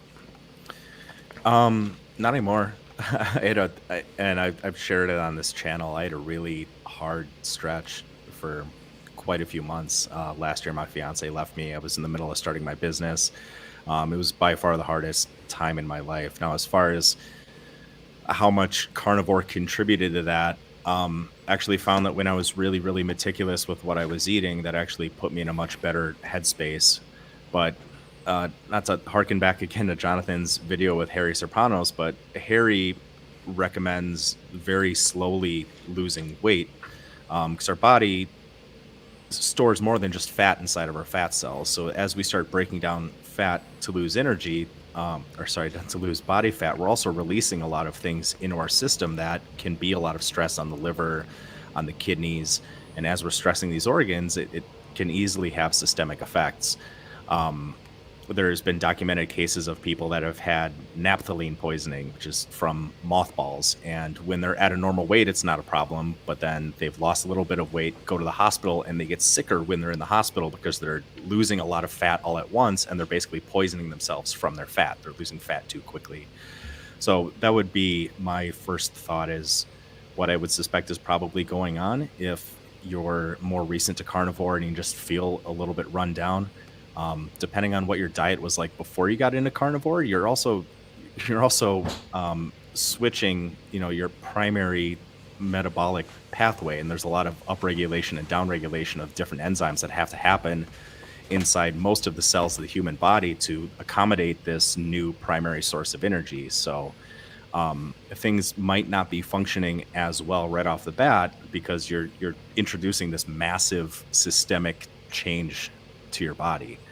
I would strongly suspect that it will get better over time. But I could understand at least potentially a couple different pathways by which that may be happening. What do you think? I think the same thing. I think as much as it is a biological, mental kind of thing, I think a lot of it as well is the psychology of I'm not eating a donut. I'm eating good food and I accept the carnivore diet is the best diet, this sort of thing. But I'm missing out on this, that and the other. I'm just adding that on for completeness for what you're saying. Like I think the majority of the issues that the man-woman is having is because of the things you outlined, definitely. But there's always that kind of element of human error when they know they're missing something, you know? Yeah. One thing I would recommend is especially right when you get up in the morning, be really, really scrupulous with what you put in front of your eyes and what you listen to. If you go right for your phone and you see news headlines about shootings and wildfires and all this politics, all this other stuff that's going to put you in a bad headspace, I would not reach for that until you had a good 15, 30 minutes of just listening to things or watching things or doing things that put you in a good headspace the second you wake up. We all know the feeling of waking up on the wrong side of the bed, and it just makes the rest of the day a real grind, and it makes it so hard to just get the most basic of things done when we wake up, and we just feel defeated from the second we get out of bed. But it stands to reason that the opposite is true too. If we wake up and we immediately do something good for ourselves that makes us feel good about who we are, or something positive that's happening in our lives at that time, or we have this big lofty goal that we can work towards, starting your day off in a really positive and profound note can have the opposite effect of waking up on the wrong side of the bed. So when I wake up in the morning, I guard my emotions like a mama bear. I have multiple whiteboards. I've talked about this in other videos, so I won't get into it now, but I try and do everything I can within the first 15 to maybe 20 minutes of when I get up to put me feeling as awesome and positive and productive as possible. And it makes the rest of my day so much easier. Because the opposite of that is once you're down, you know, if you wake up and you immediately feel like there's a 600-pound gorilla sitting on your chest, that's a hard way to start the day, and it makes the rest of the day a lot harder. Yeah, I don't typically emulate that kind of behavior when I get up in the morning. Usually it's a case of me looking at my phone and responding to people that tell me calorie counting is good. You see, I have to stack like personal development type affirmations, music, motivation videos very, very early on in my day if I want to have a productive day. And that's just me. And maybe that's, you know, Jonathan knows more of my life behind the scenes now than a lot of people do, but he knows there's a lot on my plate right now. And I push about as hard as I can on almost every single day. But you have to find what works for you, and like I said, just be really picky with what you put in front of your face right when you wake up. That's probably the single best piece of advice I could recommend. Yeah, a lot of people just talk about the diet and that sort of thing. They don't mention other things as well. And a lot of cases when I speak to someone, especially if they're someone that divulges lots of information to me about their personal life, I realise it's not really the diet that's the problem. It's usually so many other things that come into their lifestyle. They're stressed out, they're miserable because they're not sleeping properly. They've had dramatic changes in their life circumstances. So, yeah, I'm glad you said that. Thank you. Thanks for giving me a few minutes to ramble. No, it's a useful ramble. We're going to wrap this up soon, guys. If you have any questions, a super chat is highly advised as well, just so you know. Or a donation on compositionconsultant.com. The same one that's scrolling along the screen right now. Can you feel can you hear God's wisdom imparting upon us right now? No, my mind is totally blank. So he might be talking to you, but I don't think he's saying anything to me right now. Oh, never mind. Okay. Yeah, I've got the video with Bart coming up in a few, I don't know when it is, a few days or something. The religion talk. That'd be a good one for you guys. And then there's been a couple references to kind of stress and trying to minimize stress in one's life. Jonathan has interviewed Bart a number of times, but one of your more recent interviews was Life Lessons You Need to Know in 2023. And in that video, Bart and Jonathan bring up these 5 health hacks, but a soft number 6 in that list is taking steps to minimize stress in your life. Now, obviously, we need some, right? We need sun, we need exercise, we need these things to kind of create a positivity in our lives. But like Jonathan said, be really careful with the people that you surround yourself with and where you put your energy and where you put your focus. Because your mental state can play a huge role on your hormones, and that carries physical repercussions. Yeah, mind and body. And I actually will mention quickly, I am starting up the Carnivore Crew Facebook group in July, so in about 4 or 5 days. That'll be £15 per month. I will release this video, I think it's tomorrow, I think, I'm not sure. And that'll be an outline of what the group entails, what you'll get for your money, and for the price of a cup of coffee each week, you'll get a lot of value from it. And it is essentially Bart K's number 6 health hack, and potentially number 5 as well, because you're talking about exercise and a community setting. So you achieve you're killing 2 birds with 1 stone there. So £15 a month, something like $18. And the way that I like to think of those, the Facebook coaching groups as like soft coaching or coaching lights. And people post workout footage. Both Jonathan and I and other people in the group will review the workout footage. We'll give tips. People ask questions about diets, supplements, and you get an answer very, very quickly in that group. And more people should take advantage of it, because the worst case scenario is we could say that's a little too highly specialized and probably better handled through a consultation. But the number of people that have put workout footage, and we've been able to give just a few tips, sometimes one tip about performing a movement in a certain way or a certain style of executing during your workout can save you a lot of time and a lot of headaches in the gym. This book that Jonathan and I put out recently, the Exercise Selection 101, the earlier version of that book was a free giveaway to the people that were in the paid Facebook group. So Jonathan and I, we're always going to find a way to give way, way, way more than the value that people are investing in Jonathan. And Jonathan's kind enough to let me just kind of tag along and be part of this group and kind of offer advice when I can. But this is his group, and I'm grateful to be a part of it. But I also think it's fair to say that Jonathan is going to be coaching me for a bodybuilding show in November, and while we're going to be documenting some of that journey here on his YouTube channel with 1, maybe 2 YouTube videos a week, kind of outlining that, I'll be able to give almost daily updates on pictures, my body composition through the Renfo scale, training, supplements, the whole entire process. I'll be able to document in much greater detail in that group. So if you guys really want a behind the scenes in terms of what it takes to go from average or like slightly dad bod, because I'm a little soft and doughy right now, to bodybuilding lean, that's a value and a service that most people pay hundreds of dollars for, to really see how a contest prep looks and to go through that process. And I plan on documenting that quite heavily in this Facebook group and on Jonathan's channel here. So again, Jonathan, thank you for letting me talk a little bit here and kind of plug your channel in this group. No, pleasure's mine. I'm just going to briefly cap onto something there. So you mentioned about the book, the group, things like that.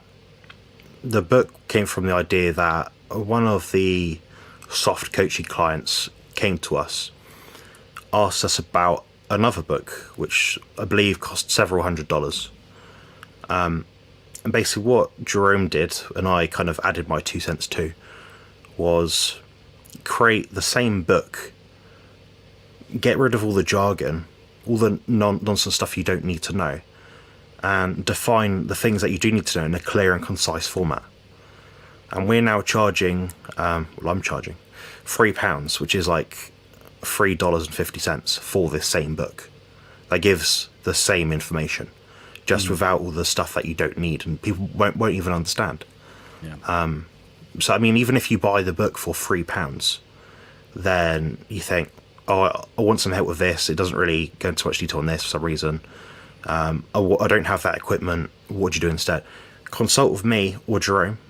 I'm about £30 per 40 minutes. Jerome's about something similar, I think. Ask us the question, and you'll still be saving hundreds of dollars versus buying that book. We're trying to give you guys value and give you the information that you need rather than the crap that you don't. Yeah, the original book, once it was released, sold I think for $297 or $297, I should say. And I pre-ordered it when the author was in the process of finishing it up, and even pre-ordering it, I still paid $50 for it.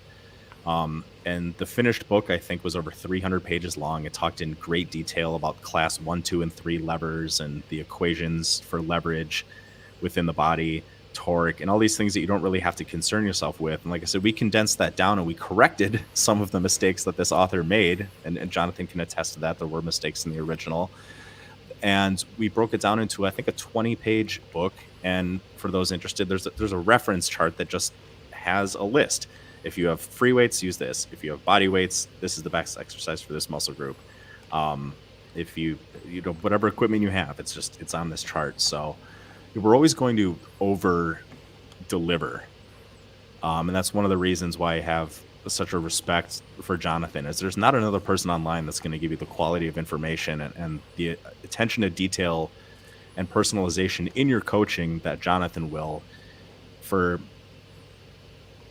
the average coach that's going to put in half of the work Jonathan does is going to charge 2 to 3 times more. And I don't make a penny off of this by plugging Jonathan. I just want to give it to you guys straight, because I've spent hundreds of dollars in the past on various ebooks from a number of experts in the field. And having gone through my journey and gone to university for kinesiology and gone through this whole process of opening my business, Jonathan is every bit as good as any other influencer out there. And if you really want someone that's going to take care of you and tailor your diet and your training to your needs, I can't recommend Jonathan highly enough. I agree, obviously. Yeah, Jerome and I appreciate all those kinds of words, but Jerome and I were talking behind the scenes about a coach that is charging, I believe, 5.5 times more for the same thing that I offer. The same thing. The only difference is they have a fancy app. That's the only difference between what I'm doing and what they're doing, pretty much. And I was shocked by this, because this person didn't have more knowledge, probably not. I don't about think the same experience, maybe. Yeah, I don't even think this individual quite had your same professional qualifications. There were some certifications, but in terms of education, I think you No, and I mean, certifications and qualifications aren't everything, but they obviously aren't, because dietitians get it wrong, evidently, and people that recommend the standard Western diet and plant-based diet.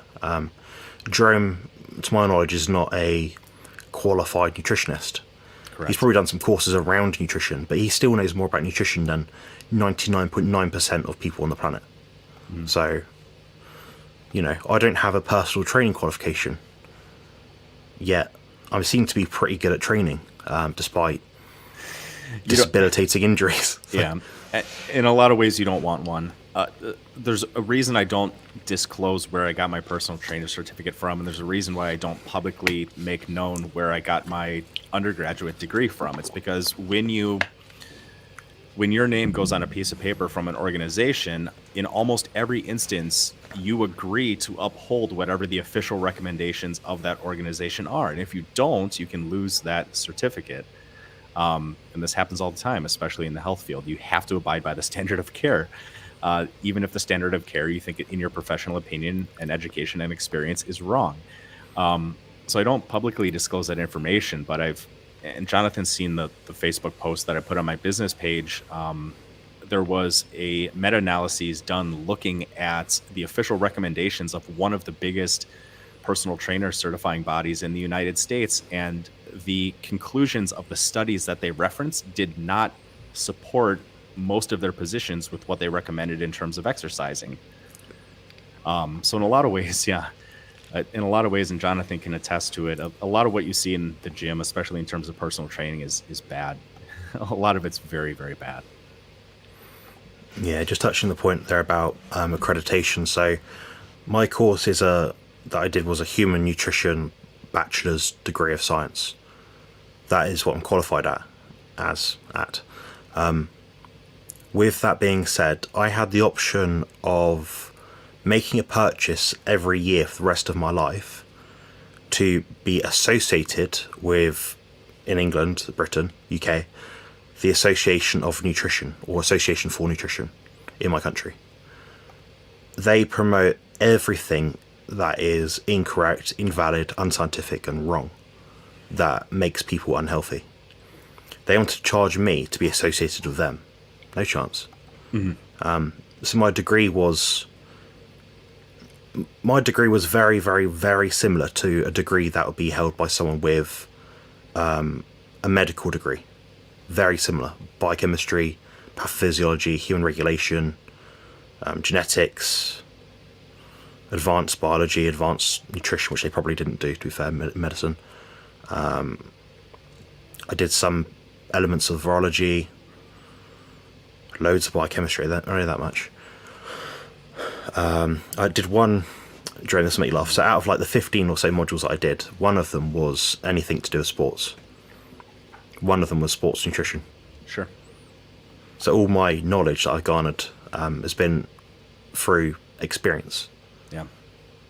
And I'm sure that would trump anyone that did a sports nutrition degree at this point. I think Arthur Jones, I believe, quit school in 8th grade, and after some years in inventing Nautilus exercise equipment, he said the biggest mistake he made in his life was not quitting school after 7th grade.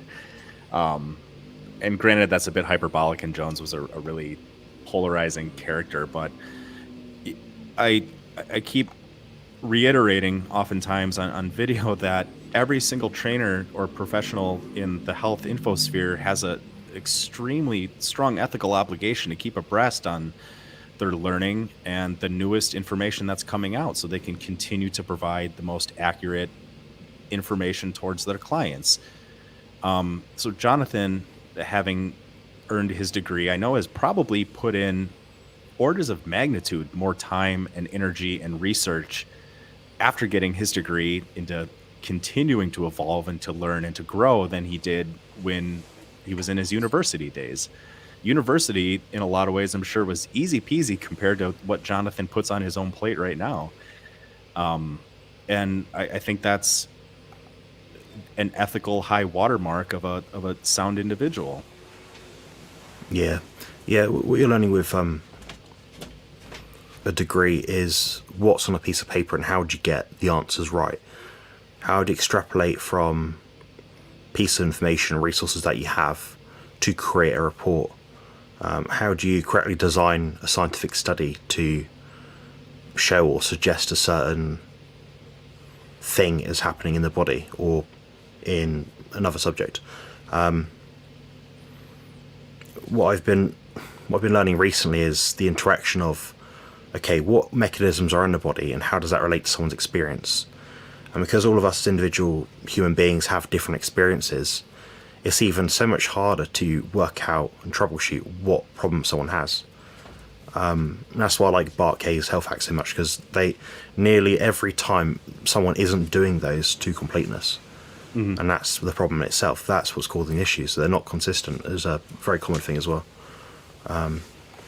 Yeah, I'm just going to go through these questions quickly. Thank you. I'm glad that helped. Jerome made a really good ramble about that, so it's very useful. Thank you, Carsten. I appreciate you. Have a good night as well. Let me know where you're from as well. I'm going to guess it's Germany. What do you think, Jerome? Not even sure. Couldn't even guess. I'm going to guess German. I know it's euros. I could be completely wrong. He'll correct me if I'm wrong. I know how much. He'll correct me. Hopefully. And Susie, we did actually go through the visceral fat and sprints thing earlier. Roughly 2 hours ago. If you go back to the start of this video, you'll find there'll be a question on the screen about visceral fat sprinting. We covered it for about 10 to 15 minutes. So that should be all you need to know in a video without watching a 2 hour long interview, pretty much. Save you some time there.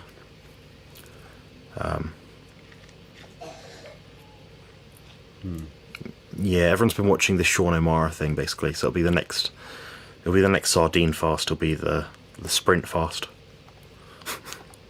Yeah, it's fun watching the trends come and go.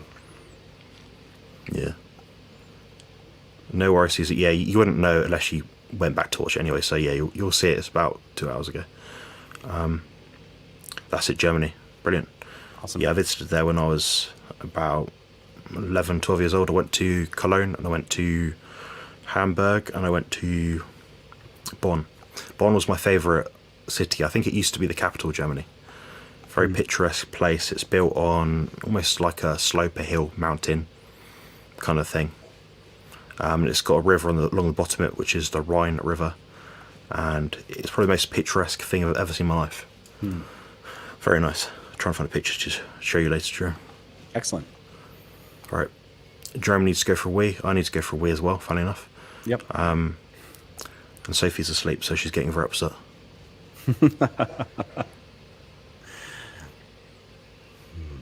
Excellent. All right, I'll leave it there. Cheers, guys. Thanks for the super chat today. I appreciate it. It does help, and it means I can now afford some more food to eat, which certainly helps. All right, Thanks, take everyone. care, guys.